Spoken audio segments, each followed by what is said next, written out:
इंसान समाजी जानवर है जो तन्हा नहीं रह सकता। अगर ये कानून है, लॉ ऑफ द लैंड है, तो फिर इस पर भी बर्दाश्त कर लेना चाहिए। जब तक आपका इंटरनल अच्छा नहीं होगा, आपकी बॉडी आपको आउटपुट नहीं देगी। कुछ लोग होंगे जिनको थोड़ा वक्त दरकार होगा कि वो आप पे भरोसा कर सकें।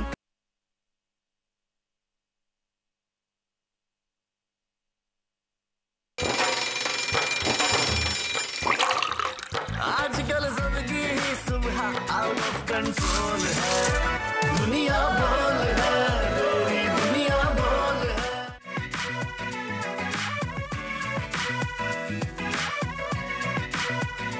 अस्सलाम वालेकुम नाज़रीन, प्रोग्राम में आपको खुशामदीद कहेंगे। Good morning and welcome to Duniya Bol है। मैं हूं आपकी मेज़बान सहरेश जुहेब और मैं हूं मुदस्सर इकबाल। नए साल का आगाज़ हो चुका है। बहुत से लोगों ने नए नए प्लान्स रखे होंगे कि कुछ किया जाएगा इस साल में। बहुत से लोगों ने यह भी प्लान कर रखा है कि इस साल ज़बरदस्त अपनी फ़िटनेस पे काम करना है। कुछ लोगों ने कहा कि अपने ऊपर काम करना है, यानी कि वो कहते हैं ना कि अपने सेल्फ बिल्डिंग वो बड़ा ज़रूरी है। और लेकिन कुछ लोगों ने कहा कि इस साल तो सारी की सारी कसर निकालनी है खाने पीने की। और कुछ लोगों ने लंबी छुट्टियां गुजारने के प्लान अभी से कर लिए हैं। लेकिन आपके जो भी प्लान हैं, ज़रूरी ये है कि उन पर दिलो जान से अमल करें। अगर सोना है तो फिर सोते रहें। नहीं, ये नहीं होना चाहिए। मतलब प्लान इस तरह के होने चाहिए कि उससे पॉजिटिव वाइब्स दूसरों को भी आए और आपके हक में वो पॉजिटिव होने चाहिए, बजाय इसके कि वो यूज़लेस हों और फ़ायदा कुछ ना हो। बस तफरीह के लिए हम दुनिया में नहीं आए हैं। बहुत सारे ज़रूरी काम है जो हमें करने हैं। हमारे इर्द गिर्द जो हमारे लव्ड वंस हैं उनका हमें ख्याल रखना है। तो अगर हम कोट ऑफ द डे की तरफ बढ़ें तो बड़ा ज़बरदस्त ये टॉपिक है। अरस्तू ने कहा था कि इंसान समाजी जानवर है जो तन्हा नहीं रह सकता। उसे ज़िंदा रहने के लिए दूसरे इंसानों की ज़रूरत होती है। यही बात जो मैंने अभी कही कि सिर्फ तफरीह के लिए नहीं आए हैं, दूसरे इंसानों की जब ज़रूरत हमें पड़ती है तो हमें भी उनकी मदद करनी है, तो कुछ ना कुछ करना है। तो बात कुछ यूँ है कि कुछ लोग ऐसे होते हैं कि जो समाज में तन्हा रहना ही पसंद करते हैं। ऐसे लोगों को अंग्रेज़ी ज़ुबान में इंट्रोवर्ट्स कहा जाता है, यानी कि तन्हाई पसंद कहा जाता है। आज उन लोगों का दिन है जो कि तन्हा रहना पसंद करते हैं। लेकिन क्या तन्हाई को पसंद करना कोई ज़हनी फतूर है, या फिर ये इंसानी मिजाज का हिस्सा है, या फिर इंट्रोवर्ट्स तन्हाई में रहना पसंद नहीं करते, वो एक अलग मामला है। इस पर आज हम तफसीली बात करें। असल में कुछ लोगों का अपना अपना एक मिजाज है ना, कि कुछ लोग महजूम में भी तन्हा होते हैं और कुछ लोग ऐसे हैं जो समझ लीजिए अकेले में भी जंगल में मंगल बना के रखते हैं। तो ये अपने अपने मिजाज हैं। लेकिन इस मिजाज का असर किस तरह से होता है इर्द गिर्द में और क्या कुछ है, आज इस प्रोग्राम में बात करेंगे। लेकिन इस वक्त बड़ी खबर की जानिब बढ़ना है और बड़ी बड़ी खबरें हैं और बहुत बड़ी खबरें हैं जिसके अगले आने वाले इलेक्शन पर असरात हो रहे हैं। तो बढ़ेंगे बड़ी खबर की जानिब। मुल्क की सबसे बड़ी अदालत के सामने सियासी बिसात का सबसे बड़ा सवाल। आर्टिकल 62(1)(f) के तहत नाअहली ताहयात होगी या इसका दौरानिया 5 साल है। सुप्रीम कोर्ट का लार्जर बेंच आज समाअत करेगा। इंतखाबी माहौल पर अहम तरीन केस के असरात क्या होंगे, जानेंगे आज के प्रोग्राम में। धुंध ने सब धुंधला दिया। मुल्क के बेशतर मोटरवेज बंद, हद निगाह इंतहाई कम हो गई है। आवाम को गैर ज़रूरी सफ़र से गुरेज करने का मशवरा दिया जा रहा है। लाहौर और कराची का जो फ़ज़ाई मयार है वो आज भी मुज़र सेहत है। दुनिया के आलूदा तरीन शहरों की फहरिस्त में चौथे और 5वें नंबर पर आ गया है। पाकिस्तान सयाहों की जन्नत है। दुनिया ने तस्लीम कर लिया साल 2023 का बेहतरीन सयाहती मकाम करार। क्रेडिट किसको जाता है, वजीर सयाहत वसी शाह से पूछेंगे। और क्या आपको अकेला रहना पसंद है? क्या आपको ज़्यादा दोस्त बनाना पसंद नहीं, लेकिन जिनसे दोस्ती हो जाए उन्हें कभी छोड़ते नहीं?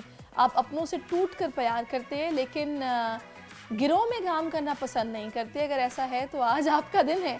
दुनिया आज वर्ल्ड इंट्रोवर्ट डे मना रही है। वैसे हम ये बार बार आज बात कर रहे हैं इंट्रोवर्ट। आपने कभी ज़िंदगी में ऐसे लोग देखे हैं कि जो बिल्कुल तन्हाई पसंद हो, मिलते जुलते नहीं हैं? अच्छा, इसमें मुदस्सिर आई थिंक सो हमें अगर कोई एक्सपर्ट ज्वाइन करेगा तो मैं उससे ये राय लूंगी, क्योंकि मैं कंफ्यूज हूँ मैं इस पे ना। अच्छा। कि मतलब मुझे ऐसे लगता है कि वो लोग जो पूरा पूरा दिन अपने रूम में गुजार देते हैं, किसी से ना मिलते हैं ना फ़ोन पे बात करते हैं, बस अपने साथ टाइम स्पेंड करते हैं, शायद वो इंट्रोवर्ट होते हैं। अच्छा। लेकिन अब पता नहीं वो तन्हाई पसंद होते हैं। वैसे तो मोबाइल अगर आपके पास है, पूरी दुनिया देख रहे हैं, लोगों को सुन रहे हैं, तो फिर आप इंट्रोवर्ट कैसे हुए? तो ये कंफ्यूजन है, इस पे हम लाजमी बात करेंगे। सही, तो अभी हम बात कर लेते हैं फिर इस वक्त ट्रेंड्स के हवाले से। और ट्रेंड में है जापान, इस वक्त टॉप ट्रेंडिंग में शामिल है। जापान में 7.6 शिद्दत के ज़लज़ले के झटके रिकॉर्ड किए गए। ज़लज़ले के झटकों के साथ ही साउथ सी ऑफ जापान के मुख्तलिफ साहिली इलाकों में 1 मीटर बड़ी लहरें मुतहर्रिक हुई और मजीद बड़ी इम्कान है। बिल्कुल बड़ा शदीद ज़लज़ला था, क्योंकि हम सोशल मीडिया पर वीडियोस भी ये देख रहे हैं जिसमें बाकायदा तौर पर तबाही के मनाजिर हैं कि ग्रॉसरी स्टोर्स में, क्रॉकरी स्टोर्स में सारे बर्तन टूटे हुए हैं, चीज़ें टूटी हुई हैं, तबाही के मनाजिर हैं।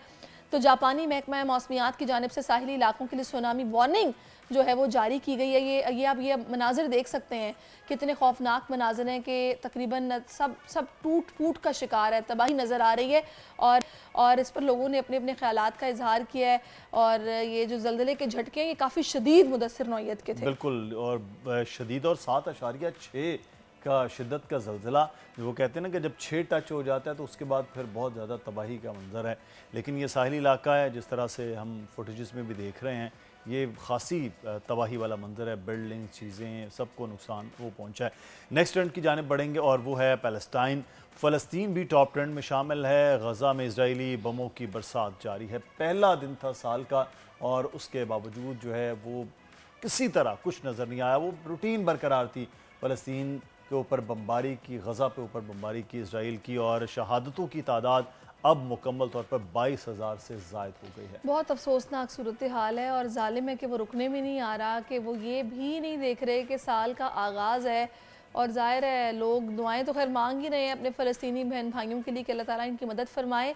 एक एक दिन में 24-24 घंटों में मुदस्सिर ख़बरें आ रही हैं कि 86 शहादतें हो गई हैं। जगह जगह मुख्तलिफ मकामात पर बमबारी की जा रही है। फिर मैंने एक जगह पर यह भी देखा कि जो ये थे ना रेस्क्यू वर्कर्स फ़लस्तीनी, उनको भी गिरफ़्तार किया गया। वो भी 80 के करीब उनकी तादाद थी।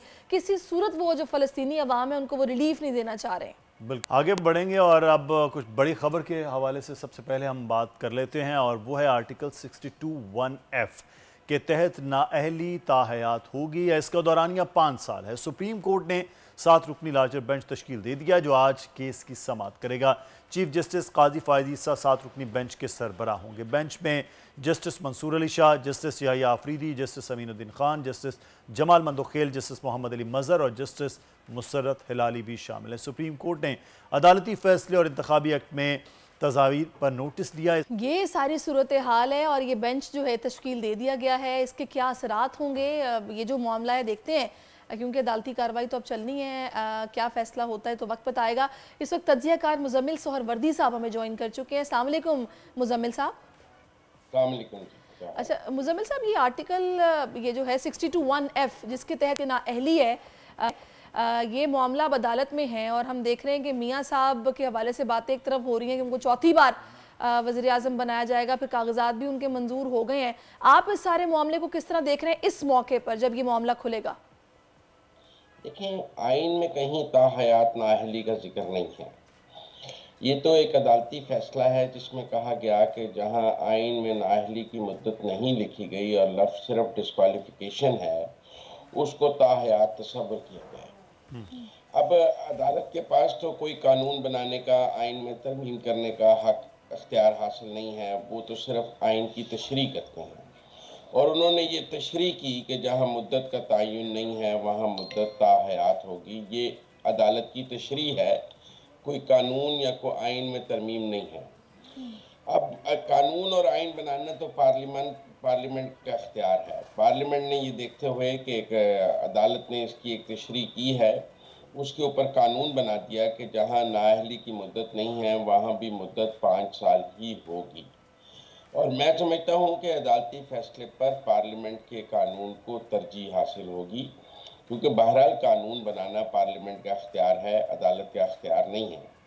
अदालत ने एक इबहाम के तौर पर तशरीह ज़रूर की थी, लेकिन जब कानून बन गया है तो फिर वो तशरीह दूसरे दर्जे पे चली गई और जो कानून है उसको पहला दर्जा हासिल हुआ। तो अब मुज़म्मिल सोहरवर्दी साहब, एक जानिब तकरीबन 3,000 से ज़ायद कागजात नामजदगी मुस्तरद हुए, बहुत बड़ी तादाद। एक तो कागजात जमा होने की बड़ी तादाद थी 2023 के इलेक्शन, 24 के इलेक्शन के मुतालिक, दूसरा कागजात मुस्तरद होना, और अब मियाँ नवाज शरीफ साहब का जिस तरह से ये मामला सुप्रीम कोर्ट में आन पहुँचा है, इलेक्शन पर किस तरह के असरात इसके होंगे? लेकिन 2013 में 14% कागज रिजेक्ट हुए, 2018 में 11% हुए, 2023 में अब कोई 12% हुए। लिहाजा हम ये तो नहीं कह सकते कि पिछले 3 या 4 इलेक्शंस में कागजात के मुस्तरद होने की जो शरह है उसमें को बहुत ज़्यादा इजाफा हो गया है। सही। बल्कि अभी भी रिकॉर्ड 2013 को हासिल है जहाँ 14% है, इस बार 12% हुए हैं। आप ये ज़रूर कह सकते हैं कि एक सियासी जमात का ये क्या है कि उनके कागजात ज़्यादा मुस्तरद हुए और बनिस्बत बाकी, वरना शरह तो हर इलेक्शन के मुताबिक ही है और जो शरह है उसमें कोई ज़्यादा इजाफा नहीं हुआ है। अब उस सियासी जमात के हवाले से जो कागजात नामजदगी मुस्तरद हुए हैं, वैसे तो ट्रिब्यूनल्स में उन्हें देखा जाएगा, उनके जो लीडर हैं वो नाअहल हैं, लिहाजा उनके कागजात जो हैं वो मुस्तरद उस बुनियाद पर हुए हैं। कुछ उनके लीडर जो हैं वो मफरूर और इश्तिहारी हैं, मसलन गंडापुर, हमाद अजहर, उन लोगों को उस रिजेक्ट हुए हैं कि कोई मफरूर और इश्तिहारी इलेक्शन, आप जेल से तो इलेक्शन लड़ सकते हैं आप, लेकिन आप मफरूर और इश्तिहारी होकर नामालूम मुकाम से इलेक्शन नहीं लड़ सकते हैं, जिसमें कासिम सूरी के भी रिजेक्ट हुए हैं और गंडापुर के भी हुए हैं जी। तो ये कुछ के एसेट्स पे हुए हैं। अब जब उस्मान डार साहब की वालदा की आप बात करें तो वो एक प्लॉट है जो उन्होंने शो नहीं किया हुआ। हमने तो इस मुल्क में एक वजीर आज़म को ना लेने पर निकाल दिया है, कुछ किसी कैंडिडेट के पास प्लॉट हो और उसने शो ना किया हो। और इसी तरह शेख रशीद साहब की अगर आप डिस्कस करें तो उन्होंने एक रेस्ट हाउस की पेमेंट नहीं की है। तो आपको याद होगा कि परवेज़ रशीद साहब ने भी पंजाब हाउस की पेमेंट नहीं की थी, तो उनके सेनेट में कागजात मुस्तरद हो गए थे, हालांकि वो पेमेंट अदालत में जमा कराने को भी तैयार थे, पे ऑर्डर लेके आए थे जी। लेकिन अदालत ने पे ऑर्डर नहीं लिया था और कहा था कि कागज जमा कराने से पहले पेमेंट करनी है। तो ऐसा क्या हो रहा है जिसका पाकिस्तान के कानून में जवाज़ मौजूद नहीं है या जो पहले नहीं हुआ, तो मैं उस पर ज़रूर आपसे कहूँ कि कोई गैर मामूली बात हो रही है। और अगर ये कानून है, लॉ ऑफ द लैंड है और पहले होता रहा है, तो फिर इस बार भी बर्दाश्त कर लेना चाहिए। तो इसका मतलब है मुजम्मिल सुहरवर्दी साहब के इसको फिर हम जो बार बार कुछ जमातें कह रही हैं कि लेवल प्लेइंग फील्ड नहीं है, तो ये फिर लेवल प्लेइंग फील्ड ही है अगर कोई गैर कानूनी काम ही नहीं हो रहा। तो देखिए, लेवल प्लेइंग फील्ड देना ना इलेक्शन कमीशन का काम है ना, ये लेवल प्लेइंग फील्ड तो ऐसा ही है जैसे क्रिकेट मैच है, जो होस्ट टीम है वो पिच अपनी मर्जी की बना लेती है, तो आप कहते हैं कि लेवल प्लेइंग फील्ड नहीं रही। अगर किसी जमात को पॉलिटिकल एडवांटेज मौजूद है, अगर एक जमात के ऊपर मुकदमात हैं का और दूसरी पर नहीं है, तो इसमें इलेक्शन कमीशन क्या कर सकता है? का मुकदमा इलेक्शन कमीशन ने तो नहीं बनाए। इलेक्शन कमीशन के पास ये इख्तियार भी नहीं है कि वो बैक जुम्बिश कलम सारे मुकदमात ख़त्म कर दे, तो वो तो अदलिया के पास इख्तियार है। लिहाजा लेवल प्लेइंग फील्ड आप किससे मांग रहे हैं? क्या आप चाहते हैं कि आपके ऊपर जितने मुकदमात हैं वो अदालत ख़त्म कर दे क्योंकि मुल्क में इलेक्शन है? तो क्या ये इख्तियार अदालत के पास मौजूद है? मेरे ख्याल में आगे इलेक्शन देखकर सियासी जमातों को ये समझ होनी चाहिए कि कानून को नहीं तोड़ना चाहिए। कानून तोड़ने से आप कानून की गिरफ्त में आ जाते हैं। जिन लोगों पर 9 मई के मुकदमात हैं उनको इलेक्शन कमीशन या अदालत ने तो नहीं कहा कि 9 मई कर दें। अगर किसी ने कोई कानून तोड़ा है तो उसको क्या एस्टेब्लिशमेंट ने कहा है कि जाकर तुम ये कानून तोड़ दो ताकि तुम्हारे खिलाफ हम लेवल प्लेइंग फील्ड बना सकें। सियासी जद्दोजहद कानून के दायरे में अच्छी लगती है, जब सियासी जद्दोजहद कानून के दायरे से निकल जाती है तो वो सियासी भी नहीं रहती। तो सर, इस तमाम तर सियासी जमात में इलेक्शन में अब ये पाकिस्तान पीपल्स पार्टी भी बार बार बात करती रही, पाकिस्तान तहरीक इंसाफ भी ये बात करती रही कि इस सारे सिनेरियो में मियां नवाज शरीफ साहब या उनकी जमात को कुछ एक्स्ट्रा फेवर्स इंतज़ामिया की जानिब से मिल रही है, चले इलेक्शन कमीशन के नहीं, तो क्या आप समझती हैं ये एक्स्ट्रा फेवर्स, चाहे वो किसी भी तरह से अफसरान हों चाहे निगरां हुकूमत हो, उनकी तरफ से हो रही है? देखिए, पहली बात जो वो कहते हैं एक्स्ट्रा फेवर की, वो तो नवाज शरीफ के बरी होने की या उसको ज़मानत मिलने की या उसके अहल होने को वो कहते हैं कि हमसे लेवल प्लेइंग फील्ड ले ली गई है। अब नवाज शरीफ पिछले 4 इलेक्शंस में से 3 इलेक्शंस में नाअहल थे। 2002 में भी इलेक्शन नहीं लड़े, 2008 में भी नहीं लड़े, 13 में लड़े और 18 में भी नहीं लड़े। तो अगर हम पिछले 21 साल के इलेक्शंस के 4 इलेक्शंस देखें तो 3 इलेक्शन नवाज शरीफ ने नहीं लड़े और 1 इलेक्शन नवाज शरीफ ने लड़ा है। क्या नवाज शरीफ के अहल होने और उसके इलेक्शन लड़ने से बाकी जमातों के पास लेवल प्लेइंग फील्ड खत्म हो जाता है? क्या हम ये समझें कि जिस इलेक्शन में नवाज शरीफ बतौर उम्मीदवार या बतौर कैंडिडेट मौजूद होगा, वो इलेक्शन में बाकी जमातों के पास लेवल प्लेइंग फील्ड ही खत्म हो जाएगी? ये बात समझने से कासर हूँ कि उन्होंने 3 इलेक्शन नहीं लड़े तो level playing field Peoples Party के पास मौजूद थी। आज अगर वो इलेक्शन लड़ रहे हैं तो लेवल प्लेइंग फील्ड नहीं है। तो ये सिर्फ नवाज शरीफ का अहल होना या उम्मीदवार होना बाकी जमातों से लेवल प्लेइंग फील्ड ख़त्म कर देता है। अब जहाँ तक आपने इंतज़ामिया की बात की है, तो पंजाब के वज़ीर आला को तो आसिफ ज़रदारी साहब अपना बेटा कहते हैं। अभी पीछे हामिद मीर के प्रोग्राम में उन्होंने कहा कि नदीम अफजल चांद को कख नहीं पता, वो मेरा बेटा है और वो ठीक काम कर रहा है। मैं आपका सवाल मानूं या आसिफ ज़रदारी साहब का जवाब मानूं, मेरे लिए भी बड़ा मुश्किल है। सही। अच्छा मुज़म्मिल साहब, लेकिन एक और मामला है इस वक्त पाकिस्तान मुस्लिम नून, क्योंकि बड़ी जमात है, इलेक्शन में नज़र भी आ रही है, क्योंकि पंजाब में वो एक बड़ी जमात है, तो इस्तेहकाम पाकिस्तान पार्टी, मुत्तहिदा कौमी मूवमेंट पाकिस्तान, साथ ही साथ जमीयत उलमा इस्लाम, दीगर सियासी जमातों के साथ इत्तेहाद भी हो रहे हैं। तो क्या ये एक इत्तेहादी हुकूमत आगे बनती हुई नज़र आ रही है, या पाकिस्तान मुस्लिम नून वाकई पंजाब से इतनी मेजॉरिटी लेगी कि बाकी इत्तेहादी तो होंगे, लेकिन वो कहते हैं कि अपनी ही जमात की एक बहुत बड़ी स्ट्रेंथ होगी जिस पे वो इतना प्रेशर नहीं होता, जिस तरह मियाँ शहबाज शरीफ पर एक प्रेशर बहरहाल रहा 13 महीने 16 महीने की हुकूमत में? लेकिन पहली बात तो ये है कि पाकिस्तान, ये जो हमारा इलेक्शन है, इसका बेसिक बैटलफील्ड पंजाब है। आप देखें ना, 141 कौमी असम्बली की सीटें जो हैं वो पंजाब में हैं। अब पंजाब जीतने की पोजीशन में कौन कौन सी सियासी जमातें हैं, हम उसको एनालाइज कर लें तो हमें पाकिस्तान में इलेक्शन की सूरत हाल समझ आ जाएगी। क्या पीपल्स पार्टी पंजाब जीतने की पोजीशन में है? पीपल्स पार्टी के पास तो पंजाब के तमाम हलकों में उम्मीदवार ही नहीं है। क्या MKM पंजाब जीतने की पोजीशन में है? क्या JUIF पंजाब जीतने की पोजीशन में है? क्या बाप पार्टी पंजाब जीतने की पोजीशन में है? क्या ANP पंजाब जीतने की? पंजाब में मुकाबला है तहरीक इंसाफ और मुस्लिम लीग नून का। अब अगर पंजाब मुस्लिम लीग नून और तहरीक इंसाफ के दरमियान डिवाइड हो जाता है तो फिर तो एक मखलूत हुकूमत बन जाएगी जी। और अगर पंजाब एक सियासी जमात जीतती है और दूसरी PTI नहीं जीत सकती, 100 सीटें वो ले जाते हैं 141 में से 110, तो फिर तो वो अपनी बड़ी सियासी जमात बनकर आसानी से हुकूमत बना लेंगे। लेकिन अगर आप पंजाब को डिवाइड करता है, जैसे कि पिछली दफ़ा को 50-60 सीटें 2018 में मुस्लिम लीग नून ले गई थी और PTI वो पंजाब से ही लेके गई थी ना, जो 80 सीटें जाकर बनी थी स्पेशल सीट्स। तो क्या इस दफा PTI? तो मुज़म्मिल साहब, जो आप बात करें फिर इसका मतलब है पंजाब ही बैटलफील्ड है, वहाँ से ही जो मजबूत सियासी जमात के तौर पर सामने आएगी वो हुकूमत बनाना भी आसान हो जाएगा। बहुत शुक्रिया सीनियर साहब मुज़म्मिल सोहरवर्दी साहब हमारे साथ मौजूद थे। और अब अगला आने वाला वक्त फिर इलेक्शन बिल्कुल, और मुदस्सिर ये तो हमेशा से रहा है, पंजाब जिसके हाथ में होता है वही विफाक में हुकूमत बनाता है। एनी और देखते हैं क्या सूरत हाल बनती है। एक वक्फा लेते हैं, वक्फे के बाद फिर से आपकी खिदमत में हाजिर होते हैं। आप देखते रहिए दुनिया बोल है।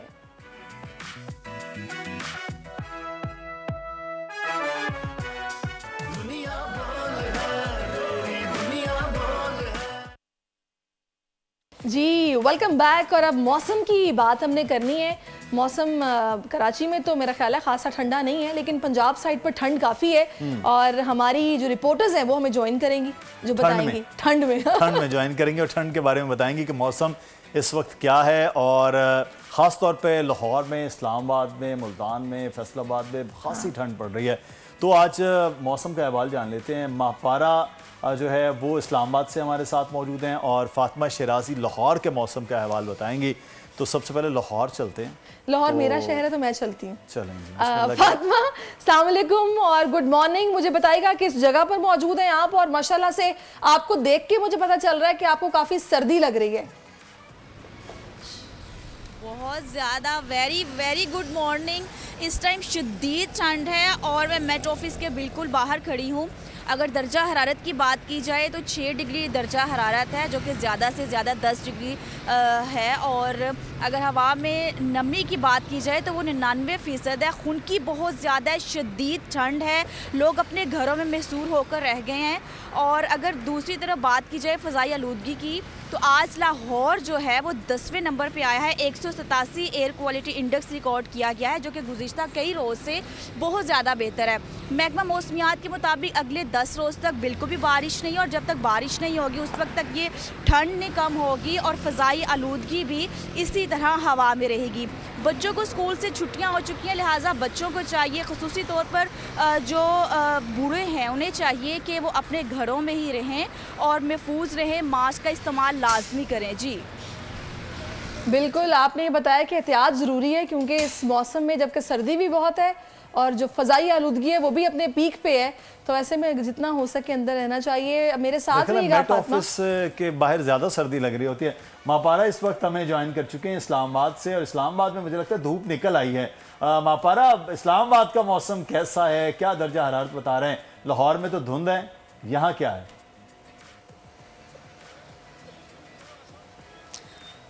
जी, इस्लामाबाद का जो मौसम है, इसकी इस्लामाबाद की खूबसूरती ये है कि यहाँ पे धुंध नहीं पड़ती, लेकिन आज जो है वो रवां साल की जो सर्दी है उसकी पहली धुंध ने इस्लामाबाद को भी अपनी लपेट में लिया।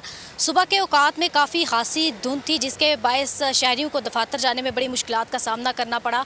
अभी के मौसम की बात की जाए तो अभी सूरज निकल चुका है। कम से कम दर्जा हरारत इस्लामाबाद का 3 डिग्री सेंटीग्रेड है, और धूप के बायस जो है वो सर्दी की शिद्दत में भी कमी आई है और धुंध की शिद्दत में भी कमी आई है। जी ठीक है मापारा ज़मान, हमें इस्लामाबाद के मौसम का अहवाल आप बता रही थी फातिमा शराजी वहामदर। अच्छा, इस्लामाबाद में आप बता रहे कि धुंध जो है वो नहीं है, लेकिन सुबह और रात के औकात में दर्जा हरारत खासा कम हो गए, तो मुल्हिका जो इलाके हैं ख़ासतौर पर मरी और इधर क्या बर्फ़बारी भी हो रही है जिसकी वजह से ठंड में शिद्दत हो रही है? मापारा नहीं, बर्फ़बारी तो नहीं हो रही, लेकिन खैबर पख्तूनख्वा, मरी और बेशतर इलाकों की बात की जाए तो वहाँ भी धुंध का समा है। इस्लामाबाद में धुंध सुबह के औकात में थी, अभी इसकी शिद्दत में कमी आई है। और अगर दूसरी तरफ हम बारिशों की बात करें तो बारिशें नहीं हो रही। दिसंबर की तरफ अगर हम जाते हैं तो दिसंबर में कहते हैं कि बारिशें होती थी, लेकिन अभी यही सूरत हाल हो गई कि दिसंबर होश कर पागल, ये तुझको क्या हुआ आखिर, बिना बरसे चले जाना तेरी आदत ना थी पहले। तो दिसंबर तो चला गया बरसे बगैर, अब जनवरी है और महकमा मौसमियात की जानिब से अभी तक कोई उस तरह बारिश की उम्मीद नहीं सुनाई गई। तो खुश्क सर्दी इस्लामाबाद में पड़ रही है, जिसके बायस शहरी जो है वो मुख्तलिफ बीमारियों से मुतासिर हो रहे हैं, बच्चे मुतासिर हो रहे हैं, नज़ला ज़ुकाम खांसी बुखार। तो जब तक ये बारिश नहीं होगी, ये खुश्क सर्दी की शिद्दत में कमी नहीं आएगी। बहुत शुक्रिया मापारा, आप हमें इस्लामाबाद की सूरत हाल से आगाह कर दें। पूरे मुल्क में ही बारिश नहीं हो रही जो आप बात करें, और फातिमा हमें आगाह करी थी, बहुत शुक्रिया। लेकिन इस मौसम में एक चीज़ बहुत ज़्यादा ज़रूरी है, वो है अपना ख्याल रखना। और अपने ख्याल में सबसे पहली बात यह है कि आप अपनी जिस्मानी फ़िटनेस का ख्याल रखें, और इसके लिए हम चलते हैं अब सैरिश की जानिब, जिनके साथ आज एक ट्रेनर मौजूद हैं कि आपने किस तरह से अपना ख्याल रखना है। जी सैरिश। बहुत शुक्रिया मुदस्सिर। और जैसा कि मैंने कल बताया था कि मेरा जो न्यू ईयर रेजोल्यूशन है वो है खूबसूरत दिखना, तो खूबसूरत दिखने के लिए जिल्द का अच्छा होना बहुत ज़रूरी है और सेहत का ख्याल रखना तो ज़रूरी है ही। तो इसी सिलसिले में इस वक्त मेरे साथ जो मेहमान मौजूद हैं, बड़ी ज़बरदस्त मेहमान हैं, आयशा खान इनका नाम है, और ये योगा थेरेपिस्ट हैं, और ये फ़र्स्ट पाकिस्तानी योगा थेरेपिस्ट हैं जो कि योगा थेरेपी से हमें आज बहुत कुछ सिखाने वाली हैं। और जो मेरा आज फोकस है वो 3 चीज़ों पर है। नंबर 1 तो ये कि हम योगा थेरेपी से किस तरह एंटी एजिंग कर सकते हैं कि अपनी उम्र से हम छोटे दिखें, और सेकेंडली हमारी स्किन पर ग्लो कैसे आ सकता है, ये हम लोगों को सीखना है। इसके अलावा और भी बहुत सारी चीज़ें जो कि हम डिस्कस करने वाले हैं। First of all thank you so much for your time Ayesha. अच्छा, मुझे ये बताएगा कि ये जो मैंने भी प्रॉब्लम्स बताए हैं, क्योंकि खूबसूरत तो हर कोई दिखना चाहता है, ये कैसे मुमकिन है कि योगा थेरेपी से हमारी स्किन पर ग्लो आए और एंटी एजिंग हो? बिल्कुल, देखिए योगा थेरेपी में बेसिकली ये होता है कि डिफरेंट पोस्चर्स होते हैं, कुछ मुद्राज होते हैं जो हम हैंड के प्रेशर पॉइंट्स के थ्रू करते हैं, और कुछ हमारी स्ट्रेचिंग की एक्सरसाइज होती हैं जो हमें एंटी एजिंग के लिए बेस्ट रिजल्ट्स देती हैं। तो उससे रिलेटेड मैं एक्सरसाइज बताऊंगी आज के। चलिए फिर स्टार्ट करते हैं। बिल्कुल, देखिए अगर आप चाहते हैं कि आप अपनी एज से कम दिखें, लाइक अगर आप 40 के हैं तो 30 मीन्स के 10 ईयर्स आप बैक जाना चाहते हैं, तो आपने डेली बेसिस पे लाइट सा वार्म अप कर लें, क्योंकि कोई भी एक्सरसाइज या योगा स्टार्ट करने से पहले आपने लाइट सा वार्म अप करना है। अच्छा, वार्म अप में आपने ये चीज़ को नोट करना है कि आपके जो प्रेशर पॉइंट से फिंगर्स प्रेस होंगी, ठीक है। हील्स आपकी अप होंगी, आपके जो है वो फिंगर्स टोज आपके प्रेस होंगे। लाइट से आपने 5 मिनट का वार्म अप कर लिया। देन आपने रिवर्स एजिंग के लिए, मीन्स कि अपनी एज से कम देखने के लिए आपने डेली बेसिस पे बैक बेंड ये पोस्टर करना है। 1 2 3 4 5 6 7 8 9 10। Then relax. 30 टाइम्स आप इसको रिपीट कर लें 10-10 करके, और दिन में 5 to 6 टाइम्स इसको रिपीट कर लें। ये बेसिकली आपके रिवर्स एजिंग के लिए है कि आप अपनी एज से 10 ईयर्स बैक दिखें। सही। और ये आपने कितने टाइम्स करना है? 5 टाइम्स अ डे? नहीं, हाँ 5 टाइम्स अ डे कर सकते हैं। 30 रैप्स? 30 रैप्स करने। अच्छा, अब मुझे ये बताइएगा, वैसे मुझे ये लगता है कि इस वाली एक्सरसाइज से आपकी जो ये डबल चिन है ना जी, ये भी आई थिंक सो अपलिफ्ट होती है। देखिए बेसिकली आपकी जितनी भी स्ट्रेचेस हो रही है, जब आप ये पोस्टर कर रहे हैं, इसमें आपका जो भी स्ट्रेच हो रहा है, आपकी डबल चिन है, आपकी बैक है, क्योंकि जब एज ज़्यादा होती है तो ज़्यादा हमारा बैक पेन का इशू आ जाता है। तो जब आप ये वाला पोस्टर कर लेते हैं तो आपकी जो बैक की फ्रीजिंग है वो सारी, उसमें ब्लड सर्कुलेशन प्रॉपर पहुंचती है और आप रिवर्स पे चले। ज़बरदस्त। अच्छा, इसके अलावा हम जो ग्लो की बात कर रहे हैं, वरना आमतौर पर तो समझा यही जाता है कि भाई कोई ऐसा क्लेंजर होगा, मॉइस्चराइज़र होगा, या फिर कोई टी ट्री ऑयल और पता नहीं कौन कौन से सीरम मिक्स करके लगाएंगे तो ही ग्लो आएगा। लेकिन ये मैं पहली बार सुन रही हूँ कि योगा थेरेपी से भी फेस पे ग्लो आता है। वो कैसे आता है? देखें, बिल्कुल मैंने बताया था कि वार्म अप ज़रूरी है। अच्छा, वार्म अप ज़रूरी इसलिए कि आपकी जो ब्लड सर्कुलेशन है बॉडी की वो प्रॉपर हो जाती है। हमारी बॉडी के तमाम प्रेशर पॉइंट्स जो हैं वो हैंड्स की और फुट के फिंगर्स में हैं। तो जब हम इसको प्रेस करते हैं या कि हम ये वाला पोस्टर्स करते हैं तो इससे हमारी पूरी बॉडी की ब्लड सर्कुलेशन एक्टिव हो जाती है। उसके बाद आपने सिंपल ये करना है, आप इस तरह से फिंगर्स को कर सकती हैं और टोज को इस तरह वार्म अप कर सकती। उसके बाद सिंपल आपने thumb and little finger, okay, ये आपके स्किन ग्लो के लिए है।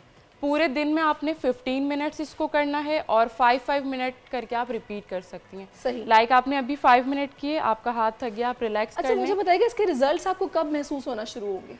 आपको 3 डेज में इसके रिजल्ट्स मिलना स्टार्ट हो जाएंगे। जबरदस्त। यानी कि बट उसके साथ आपने एक चीज़ बहुत अच्छी ये करनी है कि पानी, वाटर इनटेक ज़्यादा करना है, क्योंकि जब तक आपका इंटरनल अच्छा नहीं होगा आपकी बॉडी आपको आउटपुट नहीं देगी। अच्छा, इस वक्त आयशा बहुत सारे ऐसे लोग हैं जो कि ख़वातीन की स्पेसिफिकली मैं बात करूंगी, जो हर तरह की डाइट करती हैं और एक्सरसाइज ज़रूरत के मुताबिक मतलब थोड़ी सी करती हैं। ये नहीं कि मतलब बिल्कुल ही फ्रीक्स की तरह के मैं जनाब बस लगी हुई हूँ डेली 2-2 3-3 घंटे में वर्कआउट कर रही हूँ। बहुत सारी ख़वातीन ये बताती हैं कि वो खाना भी कम खाती हैं, पानी भी ज़्यादा पीती हैं, डाइटिंग भी करती हैं, उनका वज़न नहीं उस तरह गिरता। देखिए मैं इशारा कर रही हूँ पीसीओएस की तरफ और ये थायराइड के इश्यूज की तरफ, ये कितना मैटर करते हैं कि ये ठीक होना ज़रूरी है? बेसिकली इशू ये होता है कि आप डाइट क्या ले रहे हैं। डाइट प्लानर जो होते हैं, जो आपकी डाइटिशियन होती है, वो आपको एक डाइट प्लान बना के दे देती है। अच्छा। कि आपने ये चीज़ें फॉलो करनी है। बट हम क्या करते हैं कि वो आपको कहती है कि आपने 250 ग्राम चिकन लेना है, तो हम बोन्स के साथ 250 ग्राम काउंट करते हैं। तो आपकी बॉडी की जो रिक्वायरमेंट्स हैं वो पूरी नहीं होती हैं और आपकी बॉडी आपको आउटपुट रिजल्ट्स नहीं देती। सही। अच्छा, अब कुछ लोग आई डोंट नो कि योगीज ये करवाते हैं या नहीं करवाते हैं, थेरेपिस्ट ये करवाते हैं या नहीं करवाते।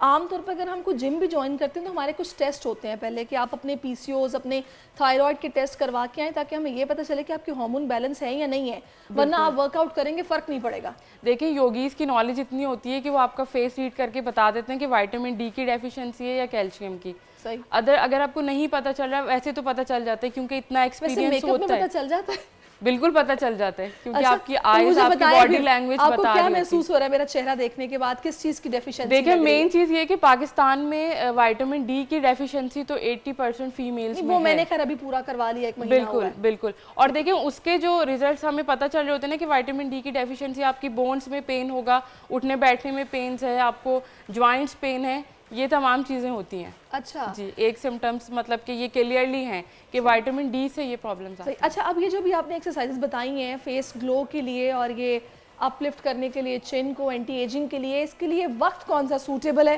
किस वक्त की जाए? देखिए योगा के लिए कोई भी टाइम नहीं है कि आपने फिक्स अर्ली मॉर्निंग करना है, क्योंकि हमारे यहाँ पे कॉन्सेप्ट वैसे तो योगा अवेयरनेस लोगों में बहुत ज़्यादा कम है, तो योगा की कोई टाइमिंग्स नहीं होती, बट कोशिश कीजिए कि जो भी एक्सरसाइज आप करें वो एम्प्टी स्टमक करें और किसी भी टाइम कर सकते हैं। किसी भी टाइम कर सकते हैं। अच्छा, मैं ये चाहूँगी कि सर्दियाँ जब आती हैं बहुत सारी ख़वातीन को बैक एक का प्रॉब्लम शुरू हो जाता है, स्पेशली जिनके सी सेक्शंस होते हैं या डिलीवरीज होती हैं।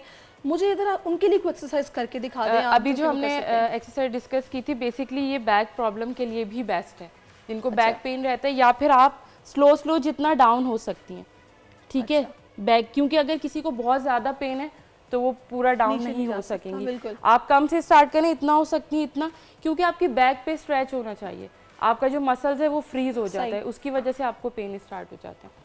अच्छा, इसके अलावा प्रेशर पॉइंट्स का तो आपने बताया, ये लिटिल फिंगर है, उसके बाद ये वाली जो फिंगर है मिडिल फिंगर के साथ, ये फैट लॉस के लिए होती है, ये फैट लॉस के लिए होती है, और ये स्किन ग्लो के लिए या स्किन से रिलेटेड कोई भी इशू है उसके लिए है आपको, या सनबर्न का इशू हो जाता है, डबल टोन स्किन हो जाती है, सबके लिए ये पोस्टर। हार्मोन बैलेंस के लिए कोई है? जी बिल्कुल, हार्मोन बैलेंस के लिए आपने ये वाला पोस्टर करना है, 2 फिंगर्स एंड थंब। अच्छा, और ये आप बैठ के किसी भी वक्त बैठ के कर सकती हैं, खड़े होके कर सकती हैं, किसी भी टाइम आप कर सकती हैं, इसमें कोई टाइम लिमिटेशंस नहीं है। टाइम ड्यूरेशन ज़रूर है कि 15 मिनट्स आपने करना है। अच्छा, एक चीज़ और मैं क्लियर कर दूं कि अगर हम हार्मोन्स का मुद्रा कर रहे हैं तो आपने उन दिनों फैट लॉस का नहीं करना। अगर आपने हार्मोन्स की ट्रीटमेंट के लिए योगा स्टार्ट किया है तो आप पहले हार्मोन्स की ट्रीटमेंट हार्मोन्स का करें तो फैट लॉस का नहीं करना।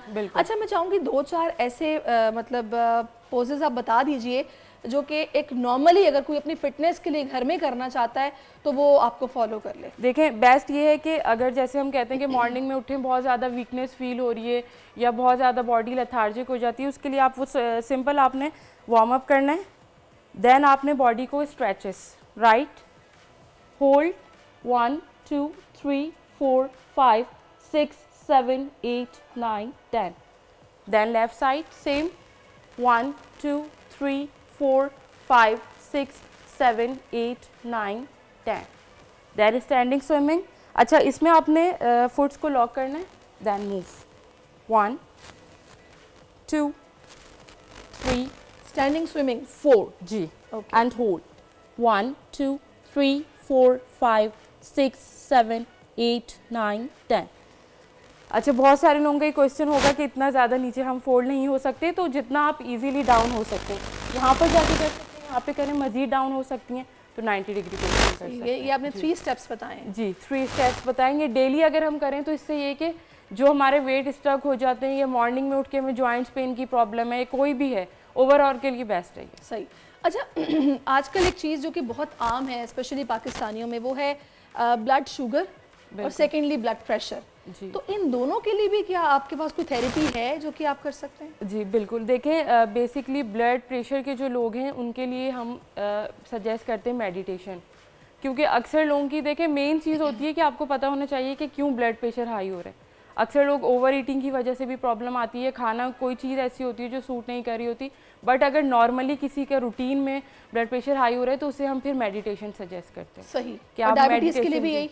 डायबिटीज़ के लिए भी कि मेडिटेशन करें, उससे आपका माइंड रिलैक्स होगा, पीस की तरफ जाएगा, तो आपका ब्लड जो लेवल है वो नॉर्मल होना चाहिए। अच्छा, मुझे क्या बताएगा कि आप माशाल्लाह ये थेरेपी मैंने तो खैर फर्स्ट टाइम सुना और आपसे मुलाकात हुई, इससे पहले भी आप हमारे शो में आ चुकी हैं, लोगों में इस थेरेपी को लेकर कितनी अवेयरनेस मौजूद है कि लोग आपसे कांटेक्ट किस रेशो से करते हैं?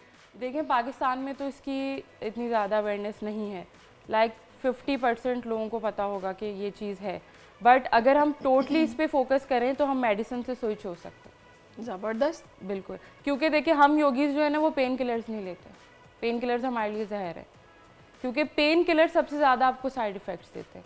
अगर आपकी बॉडी में पेन है या आपको बुखार है, बुखार देखें आपकी बॉडी में कोई और तकलीफ है जिसकी वजह से होगा, आप उसको देखें, उसकी थेरेपी लें। सही।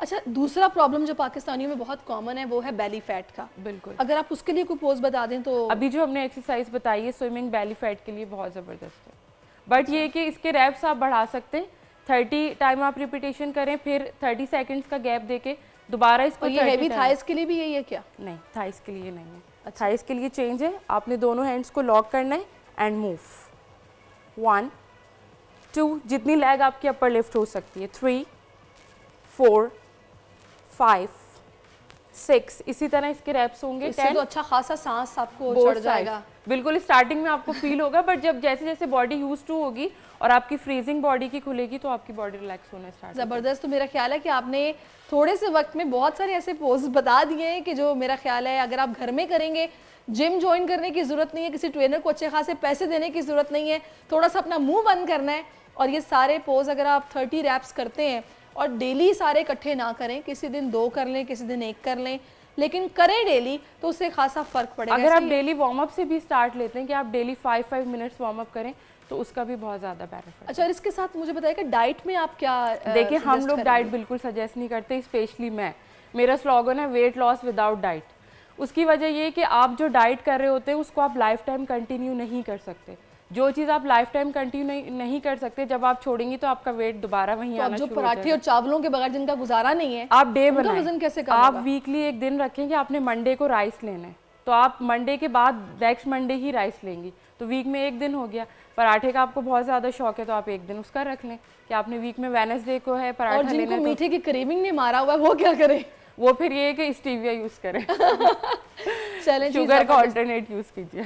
सही। अच्छा, मैं ये चाहूँगी कि अगर आप कोई एक ऐसी टिप दीजिए जो कि आमतौर पर आपने ये सारी बता दी है कि अगर आप नॉर्मली घर में योगा करना चाहते हैं तो आप ये कुछ जो रैप्स हैं ये करेंगे और उससे आपको फ़ायदा होगा। इसके अलावा कुछ अगर आप लोग, जैसे कि आपने कहा कि आप डाइट नहीं आप लोग सजेस्ट करते हैं, पानी कितना पीना है, नींद कितनी लेनी है, और ये हम लोगों के जो गैजेट्स का यूज़ है क्या ये भी इफ़ेक्ट करता है? बिल्कुल इफ़ेक्ट करते हैं। सबसे ज़्यादा इफ़ेक्ट करता है हमारे ब्लड प्रेशर पे और शुगर लेवल पे, क्योंकि अक्सर ये होता है कि हम फ़ोन लेट के यूज़ कर रहे होते हैं। जब हम लेट के फ़ोन यूज़ कर रहे होते हैं हमारी ब्लड सर्कुलेशन उस टाइम वैसे भी स्लो होती है, और जब हम फ़ोन यूज़ कर लेते हैं तो हमारा बॉडी लेवल बिल्कुल डाउन हो जाता है। कभी आप लोग फील करेंगे कि जब हम लेट के फ़ोन यूज़ कर रहे होते हैं तो हमें लगता है बाकी बॉडी वर्क नहीं कर रही। उसकी वजह ये होती है कि आपका माइंड सेट पूरा उसके ऊपर फोकस हो जाता है, आपकी जो नींद है वो भी डिस्टर्ब हो जाती है, क्योंकि आप सुबह उठते ही पहले फ़ोन का वो होता है हमें कि देखें क्या हो रहा है, तो हमारी रूटीन पूरी डिस्टर्ब हो रही है ना। सही, ऐसा ही है। तो अच्छा, इसमें आयशा एक चीज़ और भी, कुछ लोग कहते हैं कि सुबह जब आप उठते हैं तो आप उठने के फौरी बाद दोनों पाँव नीचे रख के एकदम खड़े ना हो, पहले आप राइट साइड का पाँव नीचे उतारें, फिर आप लेफ्ट साइड का उतारें और आराम से उठें। ये बड़ा डेंजरस हो सकता है, इससे हार्ट स्ट्रोक का खतरा भी हो सकता है, इस तरह की बातें होती हैं। बिल्कुल, देखिए जो अभी वेदर चल रहा है, इस वेदर में ये सबसे बेस्ट टिप ये है कि जब आप उठें तो 30 सेकंड्स आपने बेड पे रहना है। 30 सेकंड्स के बाद आप लाइट सा वार्म अप कर लें, लेग्स को आप मूव कर लें, जैसे हम लेटे में आपने लेग्स मूव कर ली, हैंड्स को कर लें right side and up side. इस तरीके से मूवमेंट करने के बाद आपकी ब्लड सर्कुलेशन जब थोड़ी सी स्टार्ट हो जाए 1 मिनट बाद उठ जाए। ज़बरदस्त, thank you so much Ayesha, आप हमारे साथ मौजूद रही और उम्मीद है आपको बहुत कुछ समझने सीखने का मौका मिला होगा। अब जिम्मेदारी ये हमारी है कि हमने इस पर कितना अमल करना है। अब मैं वापस जाऊंगी मुदस्सिर के पास जो कि हमारे मुंतज़िर हैं। जी मुदस्सिर।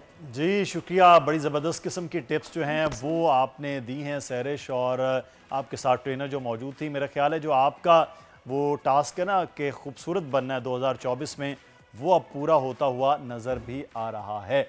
और अब हम कुछ बात कर लेते हैं स्क्वाश की। तो स्क्वाश की दुनिया में धूम मचाने वाली 3 बहनें महविश, महानूर और सहरिश अली ने एक बार फिर मुल्क का नाम फ़ख्र से बुलंद कर दिया। Scottish international open squash championship में कामयाबी के झंडे गाड़ दिए हैं।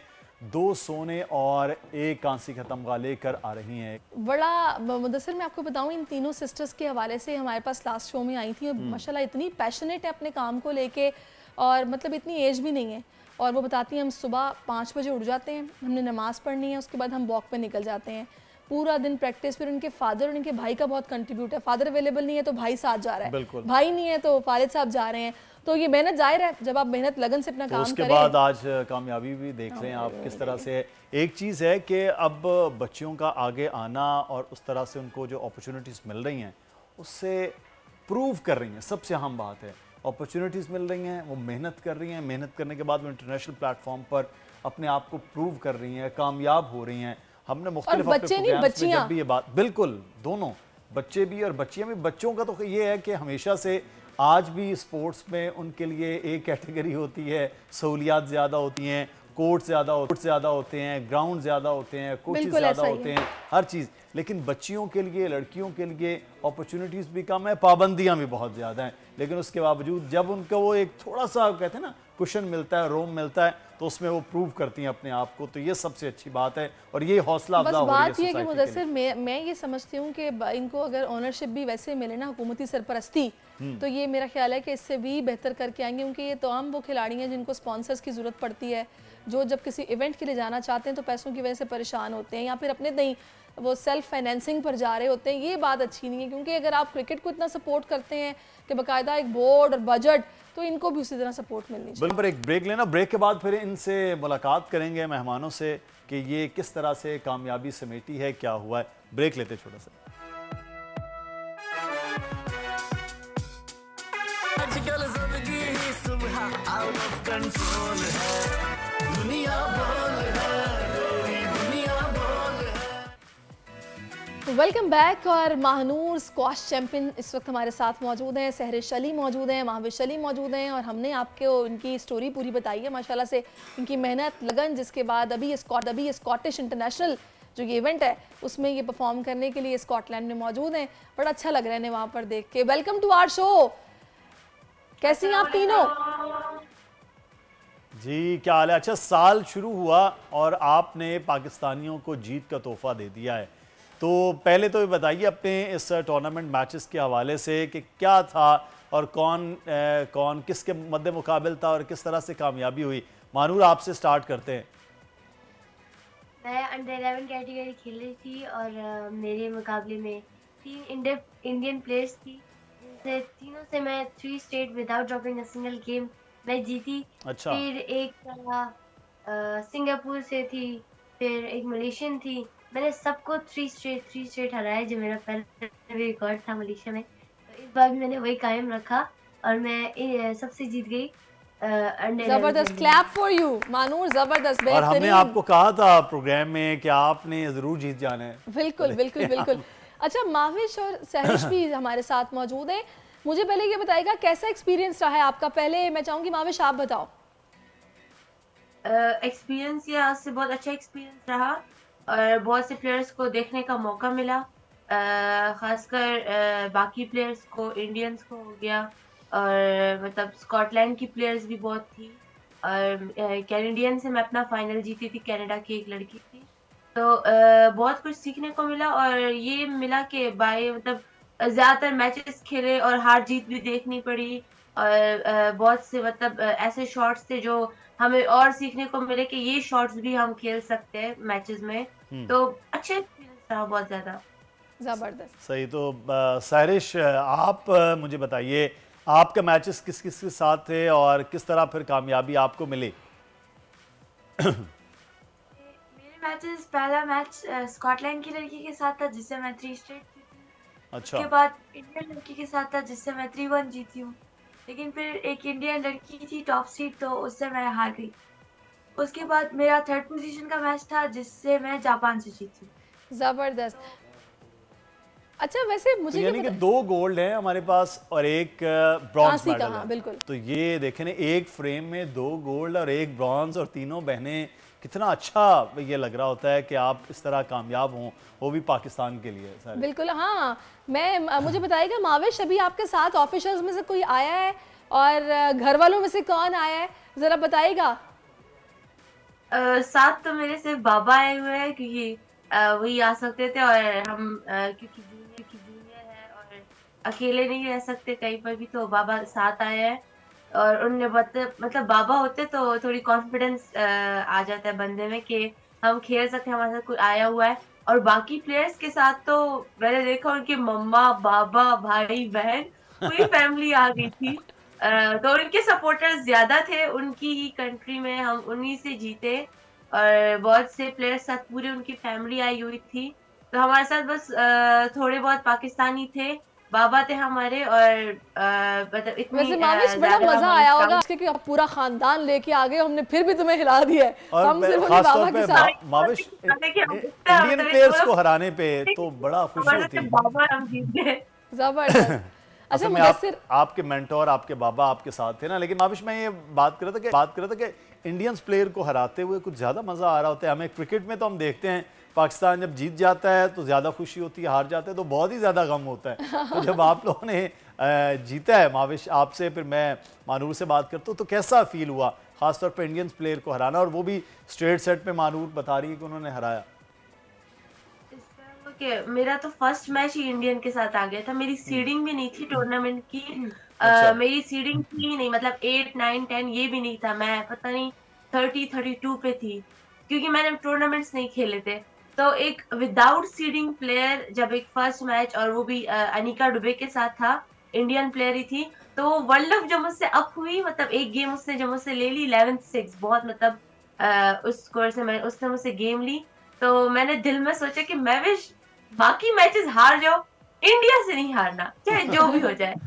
मैंने वो गेम पे 3-1 जीती उससे, विदाउट मतलब मैं तीनों गेम जीती साथ साथ, 11-6, 11-7, 11-8 में जीत गई थी। तो वो एक कॉन्फिडेंस आ गया था, और फिर इंडिया से जीत कर तो फिर बहुत ही खुशी मिलती है। जबरदस्त। अच्छा ये भी बताइएगा कि फिर कैसे मैनेज हुआ ये ट्रैवल का सारा, स्पॉन्सर मिल गए, कौन मिला, और क्या सूरत हाल रही? हमें जो है तो Memon medical institute and hospital ने स्पॉन्सर किया, और उन्हीं की वजह से आज हमारे हाथ में एक गोल्ड मेडल है, और उनका बहुत ज़्यादा शुक्रिया अदा करना चाहते हैं कि उन्होंने हमें सपोर्ट किया और हमें आज एक चांस मिला ताकि हम खुद को प्रूव कर सकें। बिल्कुल, ये बड़ा ज़रूरी है। लेकिन फेडरेशन की तरफ से कोई राब्ता नहीं हुआ आपके जीतने के बाद ही कि चलें आप अब जीत गए हैं तो अभी हम आपको ऑन भी कर लेते हैं? कोई राब्ता हुआ आपके साथ फेडरेशन का? फेडरेशन जी बिल्कुल, जीतने के बाद मेरे बाबा को फेडरेशन से भी कॉल आई, सब चैनल सबसे कॉल आई, और उन्होंने भी हमें बहुत मतलब खुश से अप्रिशिएट भी किया और कांग्रेचुलेट भी किया, बहुत खुश लोग। और ये भी थे कि आई गेस वो फील भी ये कर रहे थे कि ये लोग तो जीत सकते थे, ये लोग तो बहुत अच्छा खेल सकते हैं और अच्छे प्लेयर थे हमारे लिए। तो मैं कहती हूँ कि हमने जीता, उनको प्रूफ करवाया कि हम भी खेल सकते हैं इंटरनेशनली, और पाकिस्तान की गर्ल्स भी इंटरनेशनली जीत कर आ सकती है। तो माविश पहले कॉल आई थी क्या फेडरेशन की, या फिर जब ये मामलात सारे हुए हैं तो उन्होंने कितना कोऑपरेट किया आप लोगों के साथ? कोऑपरेट मतलब स्टार्ट से नहीं किया, और हम थोड़े से वो भी हुए, खफा भी हुए, थोड़े डिसहर्ट भी हुए, बट जीतने के बाद शायद उनको फील हुआ कि हमने बुरा किया, आई थिंक। तो उन लोगों ने फिर हमें कॉन्ग्रेचुलेट किया, हमें बाबा को मेरे बहुत मतलब अप्रिशिएट किया और बहुत अच्छी बातें की हमारे लिए। चलें, तो ये जीत के बाद उनको ये एहसास हुआ, लेकिन उसमें उनको एहसास दिलाने में आपकी परफॉर्मेंस थी, आपकी जीत थी, आपने प्रूव किया तीनों ने, तब जाकर उन्होंने माना कि हाँ। लेकिन अब ये है कि हम तो ये सोच रहे थे कि जब आप ये जीत कर आएंगे तो ये बड़ा ज़बरदस्त किस्म का एक फेडरेशन की जानिब से जेस्चर होना चाहिए, और हम उम्मीद भी करते हैं फेडरेशन अपने प्लेयर्स को ओन करती है, जिस तरह से हमारे बैन प्लेयर्स को ओन किया है, हम बच्चों को भी इस तरह से ओन करेगी, हम तो ये उम्मीद करते हैं। लेकिन एक चीज़ मैं यहाँ पर सहरिश से जानना चाहूँगा। सहरिश, दोनों ने गोल्ड ले लिया, आप मानूर से छोटी हैं सहरिश? नहीं, बड़ी हैं। अच्छा, बड़ी हैं। तो अभी आपके गोल्ड का सफ़र जो है वो यहाँ पे थोड़ा ब्रेक हुआ, लेकिन आपने फिर भी ब्रॉन्ज मेडल जीता, बड़ा ज़बरदस्त है। हमारा तो खैर अमरूद में भी कीड़ा निकल आता है, लेकिन ये बच्चों ने तो मेडल भी ले लिए हैं, ये बड़ा ज़बरदस्त है। लेकिन मुझे सहरिश बताएं, अब महानूर को हरा के या माविश को हरा के फिर आपने गोल्ड लेना है, हम तो अब यही उम्मीद कर रहे हैं, क्या ख्याल है? मेरा तो कंपटीशन महानूर और माविश के साथ है ही नहीं। मैं ये कह रहा हूँ होना चाहिए ना अब नेक्स्ट में। अच्छा, हाँ, आई थिंक सो हमारा राब्ता डिस्कनेक्ट हो गया है, इनसे दोबारा राब्ता करते हैं। आई थिंक इनकी कैटेगरीज डिफरेंट हैं जी, बिल्कुल, इसकी वजह से वो कह रही है, लेकिन आप उनका मुकाबला घर में कराना चाह रहे हैं, आप क्यों चाह रहे हैं कि उनकी आपस में लड़ाई? नहीं, मैं तो ये इसलिए कह रहा था कि जैसे पाकिस्तान में एक वक्त था कि फाइनल मैच जानशेर खान और जहांगीर खान वर्ल्ड चैम्पियनशिप में खेला करते थे, तो यही हम अगले आने वाले वक्त में ये देखें कि फ़ाइनल में एक तरफ से महानूर हों, एक तरफ से सहरिश हों।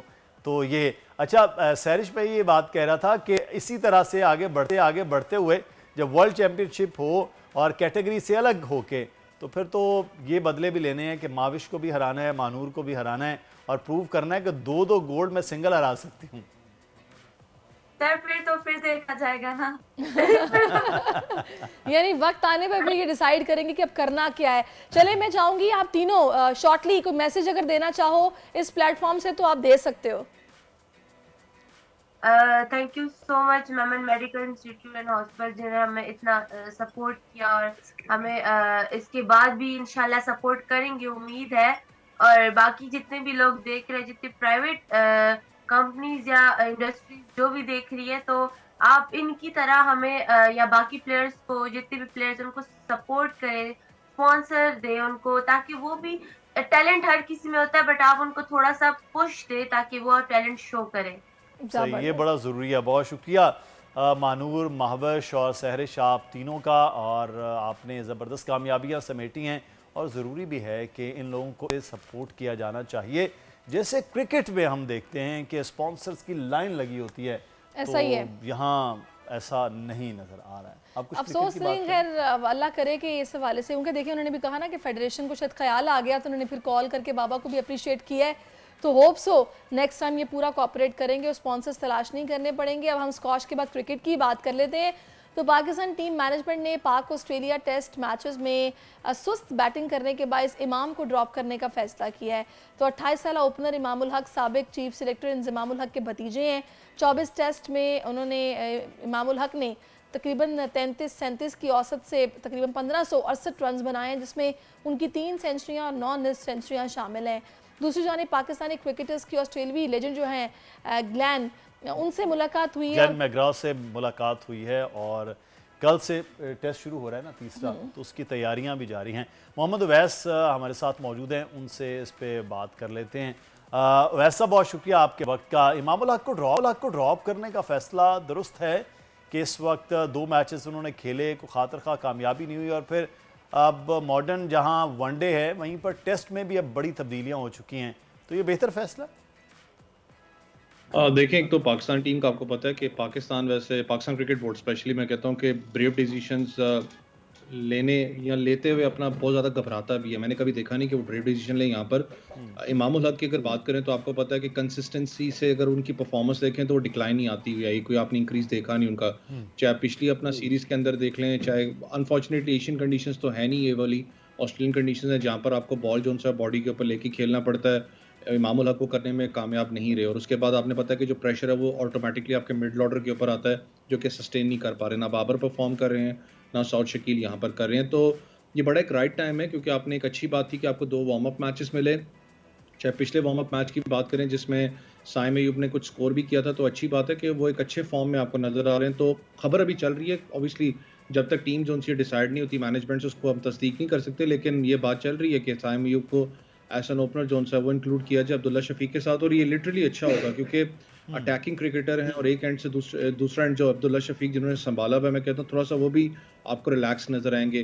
गलती सबसे बड़ी जो अभी तक क्रिकेट की जो हुई हमारी ऑस्ट्रेलिया के अंदर, एक तो क्योंकि अनफॉर्चुनेट है कि हम लोग ऑस्ट्रेलिया हमेशा ही टफ सीरीज रही है आपके लिए। 14 टेस्ट मैचेस के अंदर अगर मैं बात करूँ तो पाकिस्तान का इस वक्त भी रिकॉर्ड जो सा वो नील है, वहाँ पर कोई अच्छी परफॉर्मेंस आपकी नहीं रही पाकिस्तान की। लेकिन आपका जो ओपनिंग डिपार्टमेंट है, खास करके इस टेस्ट सीरीज की बात करूं, वो सबसे बड़ा क्वेश्चन मार्क था। अब्दुल्ला शफीक परफॉर्म करते हैं, दूसरा एंड जो सा वो संभाला नहीं देता, वो ऑटोमेटिकली प्रेशर जो सा आपके मिडल ऑर्डर पे था, क्योंकि जो ओपनिंग डिपार्टमेंट। आप बिल्कुल ठीक कह रहे हैं, लेकिन पता नहीं ये चीज़ें पहले क्यों नहीं इस तरीके से ऑब्जर्व करके डिसाइड की जाती हैं कि आप जनाब उसके बाद इनको ड्रॉप कर रहे हैं। कि वैसे रन रेट गिर रहा था और मुसलसल ये स्लो खेल रहे थे, और इससे पहले इवेंट में भी इनकी कोई बड़ी रिमार्केबल परफॉर्मेंस नहीं रही है। तो अगर एक खिलाड़ी को रेस्ट की ज़रूरत है या फिर उसको एक ब्रेक चाहिए भले प्रैक्टिस के लिए, तो क्यों नहीं ये पहले सोचा जाता? देखिए, हमारे यहाँ पर एक सबसे बड़ा मसला ये है कि हमारे पाकिस्तान के अंदर, मैंने कहा ना कि आपको पाकिस्तानी जो उनसे हैं वो ज़्यादा जो मैनेजमेंट है वो ब्रेव डिसीजंस नहीं लेती, वो नहीं जानी जाती ब्रेव डिसीजंस लेने पे। जब आपको पता है कि एक प्लेयर जो सा है वो सेट नहीं नज़र आ रहा, उसको आप रेस्ट दे के आप दूसरे प्लेयर को यहाँ पर इंक्लूड करें। आपने उसको ज़्यादातर, आपने जो भी नया प्लेयर आता है उसको आप बेसिकली बैकअप करते हो, उसको अपना आप कहते हो कि मेरे आपके अंदर हम आपके ऊपर अपना कॉन्फिडेंस है, आप जाके परफॉर्म करो, अपनी नेचुरल गेम खेलो वहाँ पर। जब तक उसके ऊपर तलवार लटकी रहेगी कि यार 1 मैच या 2 मैच के अंदर जाके मैंने परफॉर्म ना किया तो मुझे वापस ड्रॉप आउट कर देंगे, तो वो बेचारा परफॉर्म नहीं करेगा। मैं साइम अयूब की बात कर रहा हूँ। अगर आप साइम अयूब को यहाँ पर चांस देते हैं तो आपका काम बनता है कि जो टीम मैनेजमेंट है उसको बैकअप करे, उससे कहे कि यार वहाँ पे पूरा ट्रस्ट करते हैं, आपने जाके अपनी नेचुरल गेम खेलनी है। अगर आप उसकी नेचुरल गेम से अगर आप उसको हटाओगे तो लिटरली वो आपको वो फायर बैक कर जाएगी। वार्नर आपके सामने की बात है, वार्नर जिस तरीके से खेलते हैं, अग्रेसिव खेलते हैं, उनकी गेम प्लान तो कभी जिंदगी में चेंज नहीं हुआ। उन्होंने टेस्ट चीज को बिल्कुल चेंज करके रख दिया ओपनिंग डिपार्टमेंट को। वही आपके साइम अयूब को करना पड़ेगा कि अपनी जो नेचुरल गेम है उसको खेलने दे। अगर आप खराब करेंगे वो लिटरली एक बहुत बड़ा डिजास्टर आप करेंगे उस यंगस्टर के लिए। अच्छा वैसे एक चीज़ है कि सेकंड टेस्ट में पाकिस्तान के लिए चांस बना, पाकिस्तान की बॉलिंग ने प्रूव फिर भी कर लिया, एक मैच बना के दिया, लेकिन बैटिंग लाइन एक तो लंबी रखने के बावजूद भी बैटिंग वो प्रूव नहीं कर पा रही है। इवन लंबी इनिंग शान मसूद से या बाबर आजम से एक्सपेक्ट होती, नीचे सऊद शकील, ओपनिंग डिपार्टमेंट तो जैसे हम देखा है कि वो फ्लॉप हो रहा था, लेकिन क्या वजह है कि नीचे भी बिल्कुल वो उस तरह से लेके नहीं चल पाए हैं लंबा स्कोर?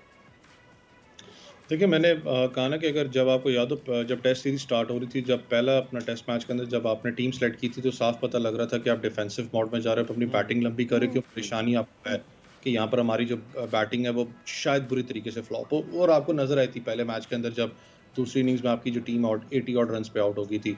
मैंने जो बात आपको पहले भी कही ना कि जो आपका ओपनिंग डिपार्टमेंट है बेसिकली वो पूरा का पूरा जो एक प्लान है, जाल बिछाता है आपके मिडल ऑर्डर के लिए, क्योंकि वो स्टार्ट देता है आपको, अच्छा स्टार्ट देगा तो ऑब्वियसली आपका जो मिडल ऑर्डर है उसको लेके आगे चलेगा। लेकिन जब आपका रोटेट द स्ट्राइक नहीं होगी, आपके ओपनिंग डिपार्टमेंट में स्कोर नहीं होगा, वो प्रेशर ऑटोमेटिकली आपके मिडल ऑर्डर पे आता है। शान मसूद तो अच्छा परफॉर्म कर रहे हैं, अब बाबर आजम आपको पता है वो आउट ऑफ फॉर्म है, वो परफॉर्म नहीं करे, वो प्रेशर उन पे आता है, फिर उसके बाद सऊद शकील पे प्रेशर आ जाता है, फिर उसके बाद आगा सलमान पे आता है, रिजवान चले आपने अभी उनको इंक्लूड किया, उन्होंने परफॉर्म ज़रूर करके पिछले मैच के अंदर दिया। तो आपका जो ओपनिंग डिपार्टमेंट है वो बड़ा इंपॉर्टेंट है। अब आपने सिडनी के अंदर जब खेलने जाना है वो ज़्यादातर विकेट चाहिए, वो स्पिनिंग ट्रैक है, वहाँ पर स्पिनर्स को बहुत ज़्यादा हेल्प आउट होती है। ऑस्ट्रेलियन स्पिनर्स ने भी बड़ा अच्छा उधर परफॉर्म किया। तो अब देखने वाली बात है कि पाकिस्तान का जो टीम सिलेक्शन होगी उसमें क्या किसी स्पिनर को यहाँ पर लाया जाएगा। इब्रार की एक अच्छी बात थी कि इब्रार ने उस दिन भी पूरे कोटा अपना जो सा प्रैक्टिस के अंदर जो सा वो पूरे ओवर्स करवाए हैं उन्होंने, तो फिट लग रहे थे। अब ये नहीं पता कि नवाज़ को यहाँ लाया जाता है या इब्रार को चांस दिया जाता है या साजिद खान को यहाँ दिया जाता है। लेकिन फिर मैं वही बात कर रहा हूँ कि पिछले मैच के अंदर हिस्ट्री आपकी चेंज हो सकती थी, इतना को बड़ा स्कोर नहीं था, पाकिस्तान ने बड़ा एक ज़बरदस्त प्ले आउट किया था। फॉर्चुनेटली वही जो हमारी एक आदत है, तीसरी चौथी इनिंग्स के पाकिस्तान टीम जो सी हमेशा अंडर प्रेशर होकर एकदम कोलैप्स करती है। ये सिडनी का टेस्ट मैच ये सूट करता है पाकिस्तान कंडीशंस को, क्योंकि थोड़ा सा स्पिन होता है यहाँ पर, लेकिन अगर उस माइंडसेट से नहीं जाओगे, हमेशा ऑस्ट्रेलिया के खिलाफ अगर आपने जीतना है, जो टीमें जीती हैं ऑस्ट्रेलिया के खिलाफ वो एग्रेसिव माइंडसेट से गई हैं। एग्रेसिव माइंडसेट, बिल्कुल आप ऐसा सही कह रहे हैं। अच्छा वैस ये जो 4 पेसर्स वाली स्ट्रेटजी थी, ये अप्रोच क्या कंटिन्यू रखनी चाहिए? नहीं, मैंने आपको देखें 4 पेसर्स की स्ट्रैटेजी तब आपके काम आती है जब आपको पता हो कि विकेट्स जो सी हैं वो सपोर्ट करती हैं फास्ट बॉलर्स को। लेकिन पिछले मैच में भी आपने देखा होगा, नाथन लायन की बात कर लें, देखें स्पिनर हैं, उन्होंने बड़ी ज़बरदस्त अपना बॉलिंग करवाई ऑस्ट्रेलिया के खिलाफ, कहीं ना कहीं परचेज था विकेट के अंदर। अब अगर आप सिडनी में जा रहे हो तो वहाँ पर थोड़ा सा स्पिनिंग ट्रैक है, स्पिनर्स को बहुत सपोर्ट होती है, लेकिन आपको स्पिन, अब मैं कहा ना कि 3 आपके पास ऑप्शन है, किसको आप यहाँ पर इंक्लूड करते हो। मैं वैसे पर्सनली कहूँ तो इब्रार को मैं चाहूँगा, क्योंकि इब्रार एक मैजिकल स्पिनर है, अपना मैजिशियन है वो, क्योंकि इतना ज़्यादा उनको रीड नहीं किया हुआ ऑस्ट्रेलियन प्लेयर्स ने। अगर बात करूँ नवाज़ को भी उन्होंने ज़्यादा रीड किया हुआ है, साजिद खान को भी कुछ हद तक उन्होंने रीड किया हुआ है, लेकिन इब्रार एक सरप्राइज पैकेज ज़रूर उनके लिए हो सकते हैं। अब आई डोंट नो कि हसन अली को ड्रॉप करके क्या इब्रार को यहाँ लाया जाता है, लेकिन आपकी पेस बैटरी अच्छा फॉर्म में है, अच्छी फॉर्म में नज़र आपको आती है, शाहीन अच्छा बॉल करवा रहे हैं, उसके अलावा मीर हमजा की बात करें वो बड़ा ज़बरदस्त बॉलिंग करवा रहे हैं। सबसे बड़ा इस वक्त जो क्वेश्चन मार्क है वो आपकी बैटिंग ऑर्डर के ऊपर है, चाहे वो मिडल ऑर्डर की बात करें, चाहे बाबर आजम की बात करें। बाबर आजम जब से कप्तानी से उनको उतारा गया है, वो जो शॉट सिलेक्शन थी, जो कि शॉट उनकी बेसिकली जो हमेशा जेन में आती है, चाहे वो कवर ड्राइव की आप बात करें, चाहे एक्स्ट्रा कवर में वो खेलते थे, वो काफ़ी हद तक उनकी जो रेंजेस हैं वो कम हो चुकी हैं। आई डोंट नो कि उनके दिमाग में इस वक्त क्या चल रही है। ऑब्वियसली मीडिया का प्रेशर होता है, सोशल मीडिया का एक एक्सपेक्टेशन होती है बड़े प्लेयर से। अभी तो प्रेशर कम होना चाहिए कि वो अब कप्तानी वाला प्रेशर होता था वो भी हट गया है, अब तो सिर्फ और सिर्फ बैटिंग ही है और तो कुछ नहीं है बाबर आजम के। फिर क्यों परफॉर्म नहीं कर पा रहे? हालांकि टेस्ट जैसा खेल तो बाबर आजम का वैसे ही फेवरेट है। देखिए ऑस्ट्रेलिया के अंदर बाबर आजम का वैसे ऑस्ट्रेलिया के खिलाफ बड़ा ट्रैक रिकॉर्ड अच्छा रहा है, लेकिन मैंने कहा ना जब आप एक्सपेक्टेशन बहुत एक प्लेयर से लगाते हो, सोशल मीडिया की बात करें चाहे फैंस की बात करें, तो उस पर ऑटोमेटिकली प्रेशर ज़रूर होता है। लेकिन बाबर आजम की जब हम बात करते हैं, मैंने उस दिन भी एक बात शायद आपके प्रोग्राम में कर रहा था कि जिस वक्त 2 मिनट का लिए भी कैमरा अगर उनकी तरफ जाता है तो कमेंटेटर्स बात करते हैं कितना इंपॉर्टेंट है प्लेयर है दूसरी टीम के लिए। आपने देखा चाहे वो हेजलवुड की विकेट की बात करें, चाहे आप बात करें पैट कमिंस की, तो उसके बाद जो उनका एक वो एग्रेसिवनेस जो एक स्टार्ट होता है ऑस्ट्रेलिया का, नज़र आता है कि यार ये विकेट हमारे लिए बहुत बड़ा मायने रखती है। लेकिन बाबर आजम को भी इस चीज़ के ऊपर रियलाइज़ करना पड़ेगा कि मैं क्या दमखम रखता हूँ। मैं जब तक आप चेस के किंग नहीं बनेंगे, ऑब्वियसली आप दुनिया के किंग नहीं बन सकते। बहुत बड़ी फ़ैन फॉलोइंग है, मैं उनका खुद बहुत बड़ा फ़ैन हूँ, लेकिन हमेशा एक बात करते हैं ना, जो एक बड़ा बॉलर और एक बड़ा बैट्समैन है वो अपने बॉल और बल्ले से जवाब देता है। आप जितना मर्जी अपना बड़े प्लेयर बन जाएं, लेकिन जब तक आप स्कोर नहीं करेंगे, ऑब्वियसली वो क्वेश्चन मार्क आप पे उठते रहेंगे। लेकिन बैड पैचेस भी आते हैं। विराट के ऊपर आपको पता है बैड पैच आया, लोगों ने कहा उसका क्रिकेट कैरियर ख़त्म हो जाएगा। बीसीसीआई ने यहाँ तक कहा था कि उनको जो उनसे टीम से निकाल दिया जाए, लेकिन जब वो वापस आए आपके सामने जिस तरीके से परफॉर्म कर रहे हैं, अल्लाह करे कि 2024 जो उनसा है वो बाबर आजम का एक वही राइजिंग स्टार जो उनसा है वो आपको नज़र आए, बाबर आजम आपको परफॉर्म करते हुए नजर आए, क्योंकि बड़ा इंपॉर्टेंट ईयर है। आपको पता है कि पाकिस्तान ने इसके बाद न्यूजीलैंड सीरीज भी खेलनी है, उसके बाद आपकी इंग्लैंड के साथ। जब हम बात करते हैं ना वैसे ये परफॉर्मेंस की, स्पेशली अपने प्लेयर्स की ऑस्ट्रेलिया के साथ,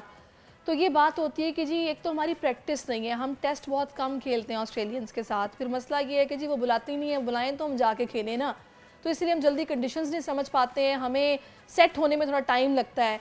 तो मुझे ये बताएगा कि फिर ये तैयारी हो कैसे, अगर तो वो बुलाते ही नहीं है और हम जा नहीं पाते हैं और हमारी प्रैक्टिस भी कम है, तो फिर क्या ये ख्वाहिश ही रहेगी कि हम उनसे भी सीरीज जीतेंगे? एक चीज़ तो आपने बिल्कुल ठीक कही है। यहाँ पर अगर मैं कैलेंडर ईयर की बात करूँ तो पाकिस्तान ने इस साल भी बहुत कम टेस्ट मैचेस खेलने हैं। इस टेस्ट सीरीज़ के बाद आपने जाके कोई आई गेस अक्टूबर या नवंबर में जाके आपने टेस्ट सीरीज़ खेलनी है, तो एक बहुत बड़ा गैप आपके अंदर। अगर मैं दूसरी ऑस्ट्रेलिया की बात करूँ, इंग्लैंड की बात करूँ, इंडिया की बात करूँ, वो टेस्ट क्रिकेट कम से कम 12 से 13 टेस्ट मैचेस वो खेलते हैं अपना इन एन ईयर, शायद ज़्यादा खेलते हैं, इससे ज़्यादा बल्कि टेस्ट मैचेस हम उतने नहीं खेलते। तो वो फॉर्मेट का भी जहाँ पर बात आ जाती है ना, जब आपके लड़के इतना ज़्यादा शॉर्ट फॉर्मेट खेलें तो उनको सेट होते हुए टाइम लग जाता है। लॉन्गर फॉर्मेट्स के अंदर वो इतनी जल्दी सेट नहीं हो पाते आपके लड़के। आपने T20 के अंदर भी देखा होगा, जब वर्ल्ड कप अभी जो 50 ओवर्स का हो रहा था, स्टार्ट ऑफ द इनिंग्स के अंदर आपके जो फास्ट बॉलर्स हैं वो सेट ही नहीं हो पा रहे थे, क्योंकि आपने इतनी एक्सेसिव T20 क्रिकेट खेली है। आपको लॉन्गर स्पेल्स के अंदर जाने के लिए आपको टाइम लगता है। मीर हमजा की बात करूं, चाहे खुरम शहजाद की बात करूं, मुझे बॉलर्स क्यों पसंद आ रहे थे आमिर जमाल की, क्योंकि लंबे रेस के घोड़े थे, ये फर्स्ट क्लास बहुत ज़्यादा खेल के आए हुए हैं। मीर हमजा 100+ जो उनसे टेस्ट मैचेस खेल के आए हैं, अब 100 फर्स्ट क्लास मैचेस खेल के आए हैं। नज़र भी ये आया कि जो फर्स्ट क्लास खेल रहे थे वो वहाँ पर कामयाब भी है। शाहीन को पहले मैच से दूसरे मैच तक रिदम में आते हुए भी पूरा एक टेस्ट मैच गुजारना पड़ा और अगले मैच में शाहीन कुछ बेहतर हुए। सही बिल्कुल आप बात करें। उवैस, शुक्रिया आपका, आप हमारे साथ मौजूद थे। शुरू होने जा रहा है, फिर अब देखते हैं कि पाकिस्तान तीसरे टेस्ट में सिडनी में कम से कम एक जीत के लिए उतरे। इंशाल्लाह बेस्ट विशेस है हमारी। एक वक्फा लेते हैं, वक्फे के बाद फिर से आपकी खिदमत में हाजिर होते हैं। अब देखते रहिए दुनिया बोल है।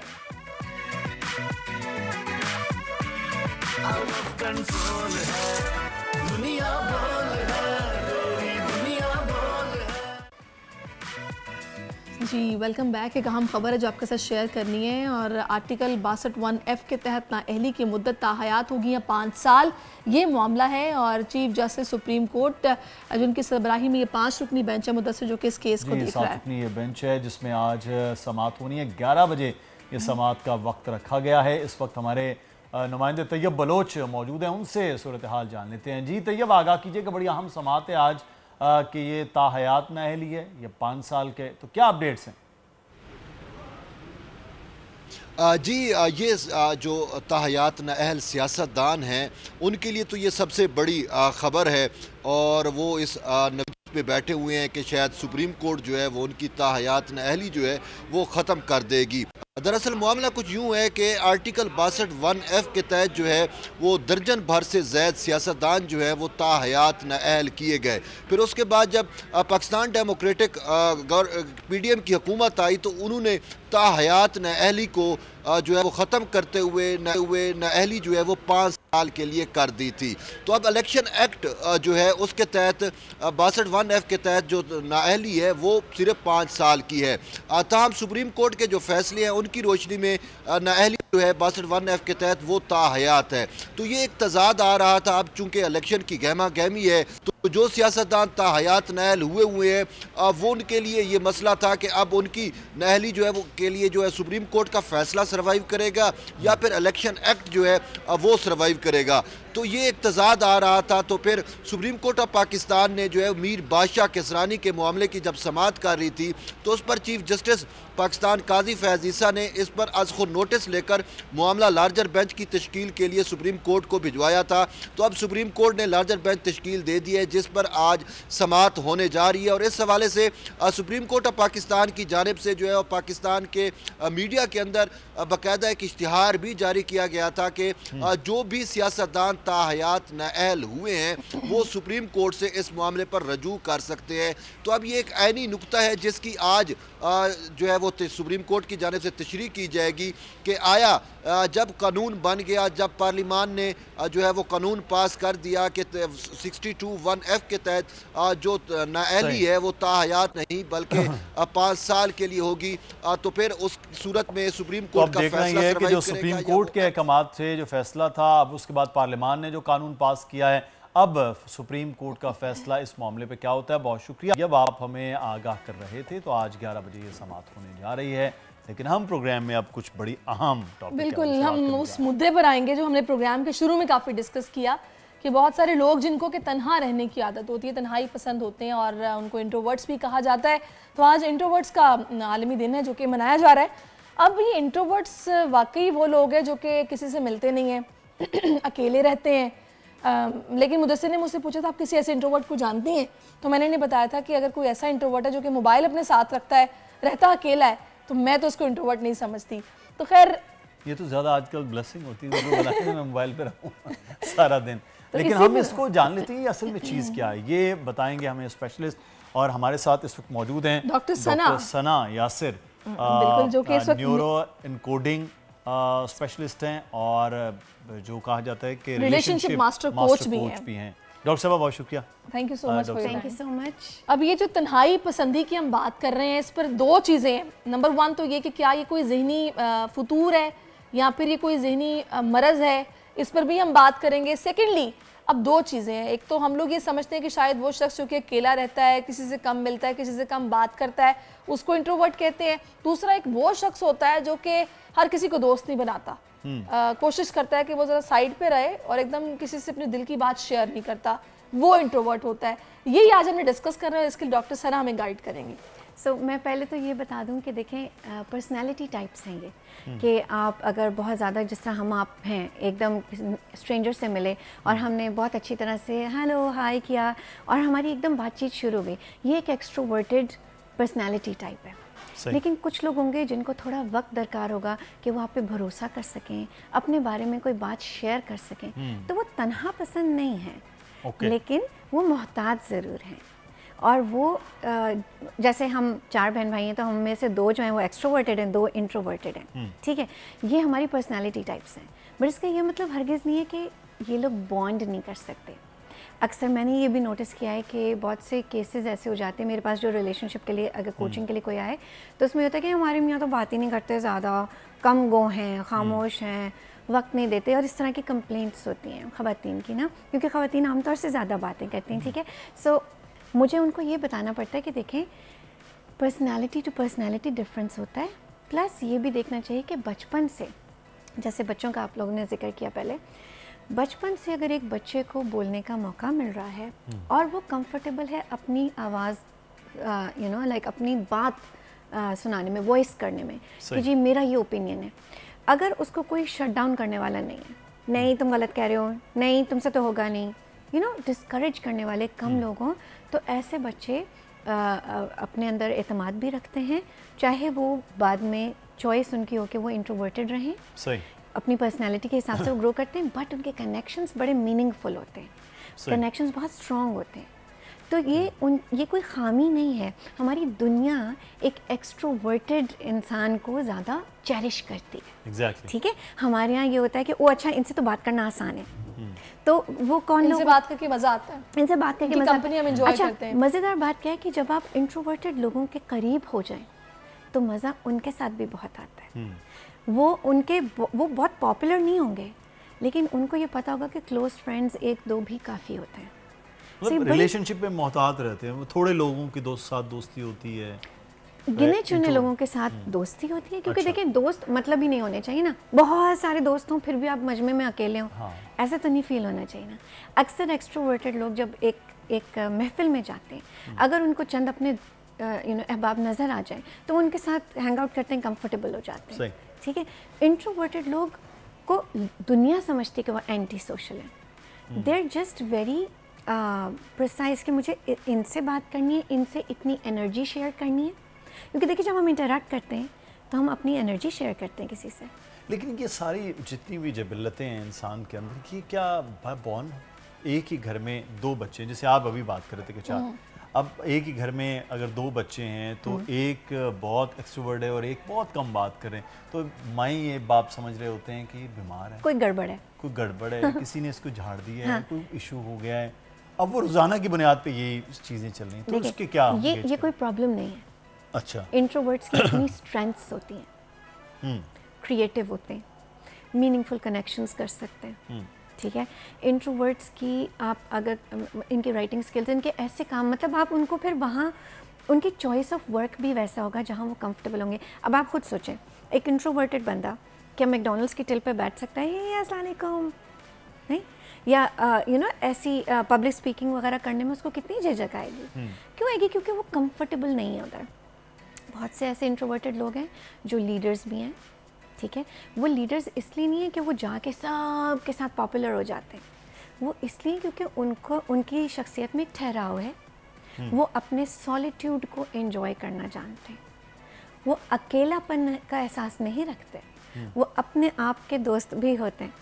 क्या मैं अच्छा, आप सही कह रही हैं, लेकिन मैं यहाँ पर एक बात सोच रही हूँ कि आम तौर पर हम लोग इतना गहराई पर में जाके सोचते नहीं हैं, क्योंकि आप रिलेशनशिप मास्टर कोच भी हैं, तो मैं आपसे ये पूछूंगी, अक्सर हम ये देखते हैं कोई लड़का बड़ा खामोश तबा होता है, ज़्यादा बात नहीं करता और कोशिश करता है कि वो हर किसी से अपनी बात डिस्कस भी ना करे, लेकिन लड़की वो ऐसी अपने लिए चूज़ करेगा जो बड़ी चुलबुली सी होगी कि नहीं ये बड़ी ना अच्छी लगती है, एकदम सब में घुल मिल जाती है, उसके हिस्से का भी बोल रही है, हाँ उसके हिस्से का भी बोल रही होती है।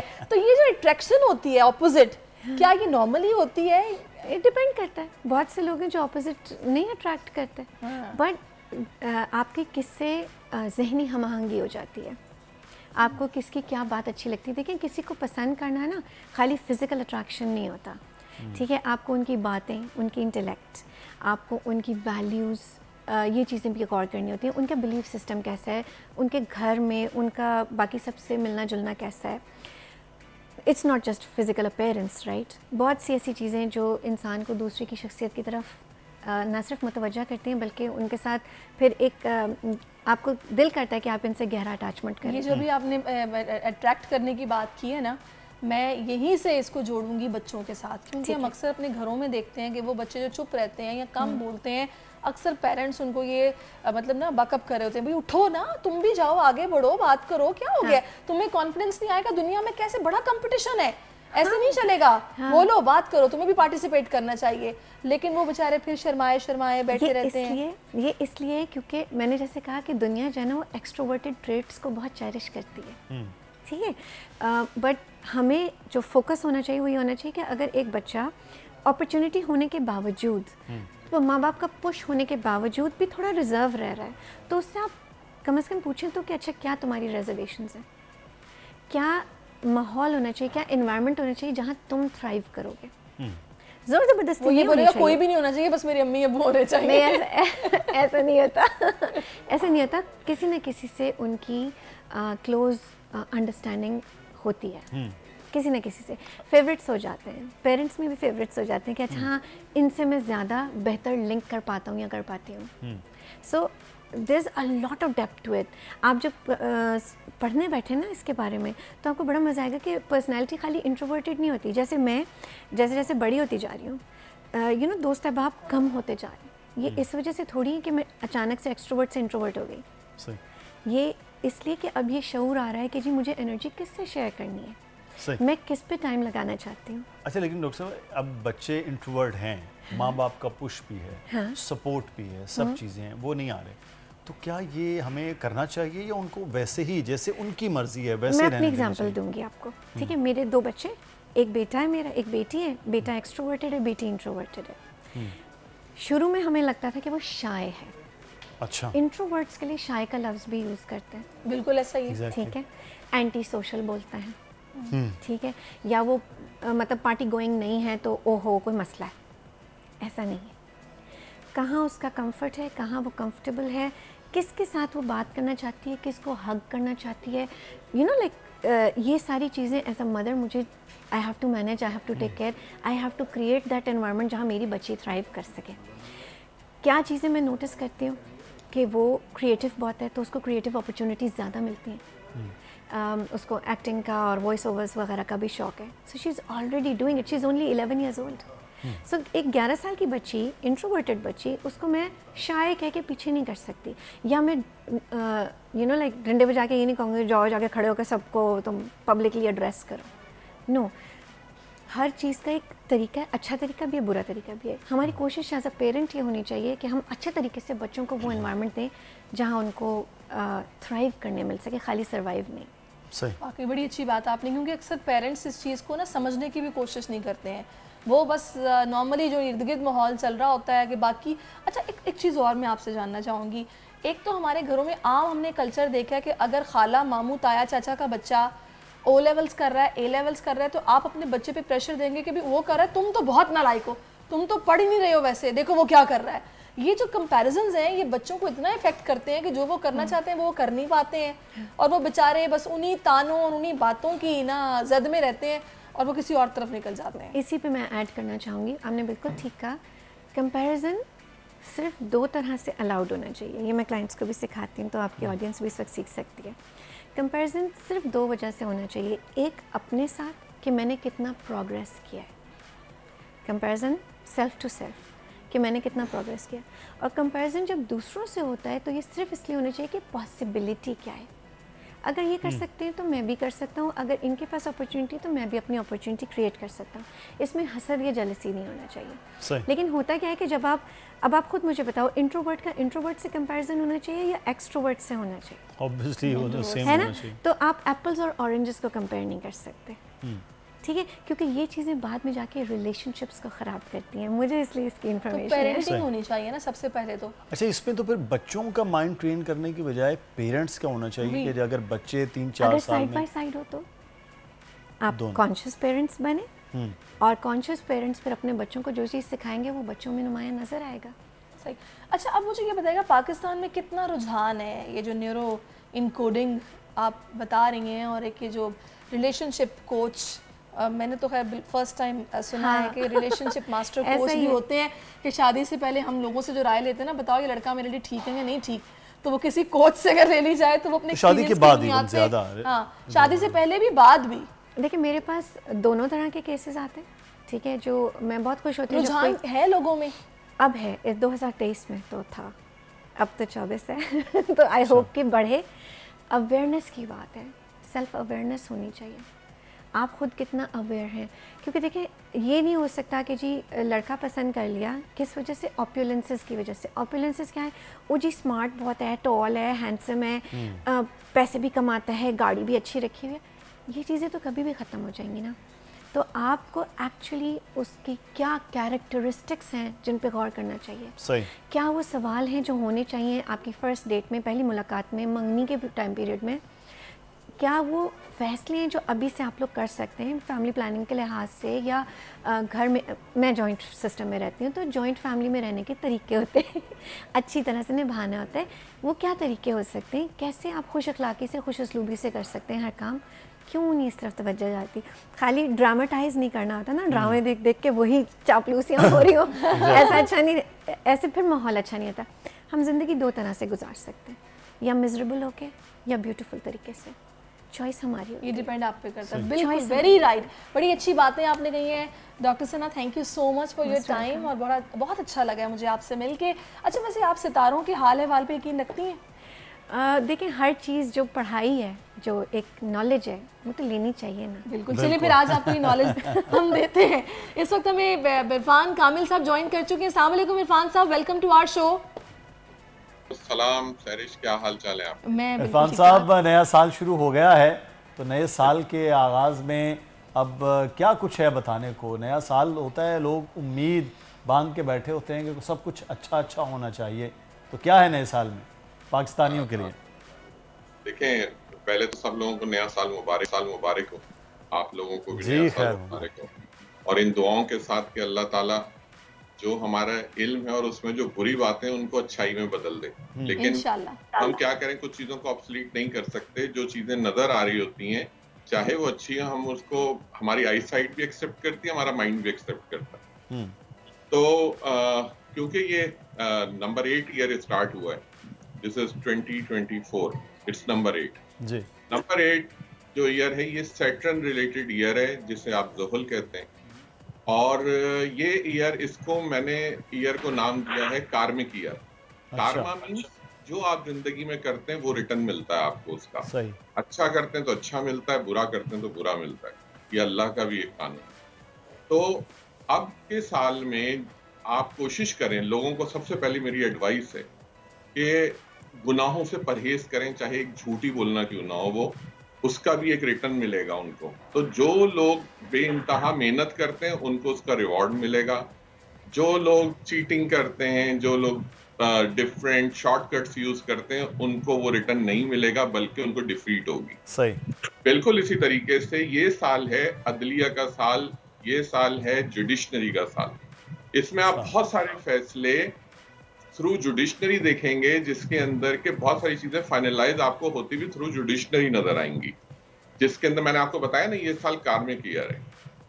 दूसरी चीज ये कि पाकिस्तान के हिसाब से अगर आप बात करते हैं तो पाकिस्तान के लिए, क्योंकि सबसे पहली चीज अभी जो इलेक्शंस का है 8 फरवरी को, ये डेट भी 8 है इत्तेफाक, तो ये डेट जरा क्रिटिकल डेट है अकॉर्डिंग टू सैटर्न प्लैनेट। अच्छा। और इस डेट के ऊपर अगर ये इलेक्शन कंटेस्ट होते हैं, जो कि मुझे थोड़ा अभी भी डाउट है इसके ऊपर। अच्छा, अभी भी डाउट में आप? अभी भी डाउट है मुझे, क्योंकि इसके ऊपर ना ये डेट ऐसी है जो लॉ एंड ऑर्डर की सिचुएशन क्रिएट करती है, जिसके ऊपर आपको बहुत सारे क्लैशेस नजर आते हैं। तो हम इस वजह से मैं इसको हमेशा रूल आउट कर रहा हूं कि ये चीज कहीं डिफिकल्ट होगी आकर। तो अब अल्लाह से दुआ कर सकते हैं कि अल्लाह ताला चले जी, इंशाल्लाह अल्लाह ताला बेहतर करे। अच्छा इरफान साहब, इससे पहले कि मैं स्टार्स की तरफ जाऊं, इस वक्त मेरे साथ डॉक्टर सना मौजूद हैं, और डॉक्टर सना की डेट ऑफ बर्थ में उनसे पूछती हूँ, भले ईयर ना बताएं आप, सिर्फ डेट ऑफ बर्थ बता दें। और हमें इरफान साहब बताएंगे आपके बारे में। ये डॉक्टर साहबा जो हैं ये रिलेशनशिप मास्टर कोच भी हैं और न्यूरो इनकोडिंग स्पेशलिस्ट भी हैं। तो सना, आप मुझे बताइएगा आपकी डेट ऑफ बर्थ क्या है? दिसंबर 19 दिसंबर इनकी डेट ऑफ बर्थ है। क्या आप इनके बारे में बताएंगे इरफान साहब? जी, एक तो ये है कि सना जो है अपने बिल्कुल राइटली इनका नाम और इनकी बर्थ बड़ी मैचिंग में है। अच्छा। और ये अपने इस नाम की वजह से बेसिकली इस काउंसलिंग साइट पर है। ये जो लोगों को एक मोटिवेट और लोगों के मैच मेकिंग, ये सब जो इनका नाम इनको सपोर्ट कर रहा है। दूसरी चीज ये, she is very straight forward personality. ये जो कुछ बात करती है, एक तो बहुत ही कॉन्फिडेंटली बात करती हैं, उसमें कहीं झोल नहीं होता। दूसरे लोग इनसे बहुत ज्यादा अटैच्ड रहते हैं और ये कम्युनिकेट करती हैं हर किसी को। इनके पास कोई ये नहीं है कि इनके पास आप ये जरूरी किसी बहुत ही एक पर्टिकुलर क्लास के लिए काम करेंगी। She is working for everybody. सही। और इनको अल्लाह ने ये चीज दी है, और इस पे प्लस इनको अल्लाह की तरफ से एक दुआ भी है, क्योंकि ये जुपिटर रिलेटेड पर्सनालिटी है। इनके पास एक खास अपना अल्लाह से लगाव भी है इनका, जिसकी वजह से ये दो तरीके से, एक दुनियावी और एक दीनी, ये दोनों तरफ से बहुत अटैच रहती हैं। और ये चीज इनकी इस चीज को हमेशा फुलफिल करती है, डरती हैं अल्लाह से, और बहुत क्लोज होके जब भी जो काम करती हैं बहुत क्लोज होके करती हैं, और कोशिश करती हैं कि उसके अंदर अल्लाह की रजा पहले शामिल हो, फिर बाद में मेरी वर्किंग हो। तो ये चीज इनको बहुत सपोर्ट करती है। दूसरी चीज, इनको अपनी हेल्थ का बहुत ख्याल रखना चाहिए। हेल्थ का इनको सिर्फ और सिर्फ ख्याल ये रखना है, एक तो ये बहुत अच्छी, यानी एक अच्छा खाने वाले लोग होते हैं जिनको पसंद होता है सही खाना। तो अच्छा इरफान साहब, जो आपने कहा था अगले साल में बताऊंगा, तो अब आप अभी भी कह रहे हैं कि 8 फरवरी को मुश्किल है, तो इलेक्शन तो होने जा रहे हैं। मैं कह रहा हूँ कि होने जा रहे हैं, लेकिन पता नहीं क्यों ऐसा लगता है कि कोई ना कोई ऐसी डिफिकल्टी आएगी, क्योंकि ये नंबर 8 बड़ा डिफिकल्ट नंबर है इन दिस पर्टिकुलर ईयर। तो ये मुझे लगता है, लेकिन अगर होते हैं इलेक्शन, तो जरा डिफिकल्ट होंगे इलेक्शन। मैं फिर कह रहा हूँ, क्योंकि ये साल, आपको मैं बता दूं, ये साल बोलना नहीं चाहिए, लेकिन ऑल ओवर द वर्ल्ड जो हम चीजें देखते हैं उसमें अर्थक्वेक्स, सुनामीज, आपको इस वक्त रोड एक्सीडेंट्स मिलेंगे, आप डेली खबर देखेंगे। भाई अभी जापान में इतना बुरा जल्जला आया है। हाँ देखिए, मैंने परसों एक चैनल पे प्रेडिक्शन की थी, तो वो अल्लाह ताला बस बचाए। मैं बस दलदले मत लेके आए आप, खुदा का वास्ता इरफान साहब। अच्छा मुझे ये बताइएगा इरफान साहब, अभी आपने खुद कहा कि कार्मिक ईयर है ये ना, कि इसमें हम जो करेंगे उसका सिला हमें इसी साल मिलेगा, तो कोई रेमेडीज बताएं फिर इसके लिए। इसके लिए देखें, सबसे बड़ी जो रेमेडी है, मैं हमेशा लोगों को बताता हूँ, वो सदका है। जैसे मैं ड्राइविंग के लिए अभी कह रहा हूँ, तो आप ड्राइविंग में मोहतात रहें, लेकिन इस वक्त ये साल क्योंकि नंबर 8 ईयर है, ये रिफ्लेक्ट करता है सैटरडे को। आप कोशिश करें एवरी सैटरडे, एवरीबॉडी सब छोड़ के, हर कोई भूल जाए इसको, सैटरडे के दिन जरूर सदका करें। वो आपको बहुत अच्छा रिटर्न करेगा और आपकी चीजों को बहुत कंफर्टेबल रखेगा in terms of health, wealth, हर चीज के। चलें, ये है कि ये अच्छा मशवरा है कि सदका देते रहना चाहिए। एक तो आपसे बलाएं टलती, दूसरा लोगों के लिए भी बड़ी मदद होती है। इसके साथ साथ बहुत शुक्रिया इरफान कामिल साहब आपका, आप हमारे साथ हैं और एहतियात रखना। और अब जाते जाते मुस्कुराहटें बखेरने वालों का जिक्र हो तो कहते हैं तबीयत बड़ी हशाश पशाश होती है। तो कॉमेडी के बेताज बादशाह और लेजेंड अदाकार सफ़ीरुल्लाह अलमारूफ लहरी की आज 95वीं सालगिरह। अगर वो आज ज़िंदा होते तो आज हमारे साथ वो 95 बरस के होते, लेकिन जब तक वो ज़िंदा रहे उन्होंने लोगों के चेहरों पर मुस्कुराहटें बखेरी हैं। ज़बरदस्त, बड़ी खूबसूरत यादें जो कि देखिए तो हमारे चेहरे पर मुस्कुराहट आ गई है। और जाहिर है कि जब तक ये चलता रहेगा टेलीविज़न, तब तक ये यादें भी आपके साथ शेयर होती रहेंगी, हमारे दिलों में। लहरी, हमें अब इजाज़त लेनी है। Doctor Sana, thank you so much for your time. Most welcome. और मुदस्सिर, बिल्कुल, और इस उम्मीद, इस दुआ और इस तवक्को के साथ इजाज़त चाहेंगे कि पाकिस्तान और पाकिस्तानियों के लिए आज का दिन अच्छा गुजरे। अपना ख्याल रखिएगा, इर्द गिर्द का ख्याल रखिएगा। अल्लाह हाफ़िज़।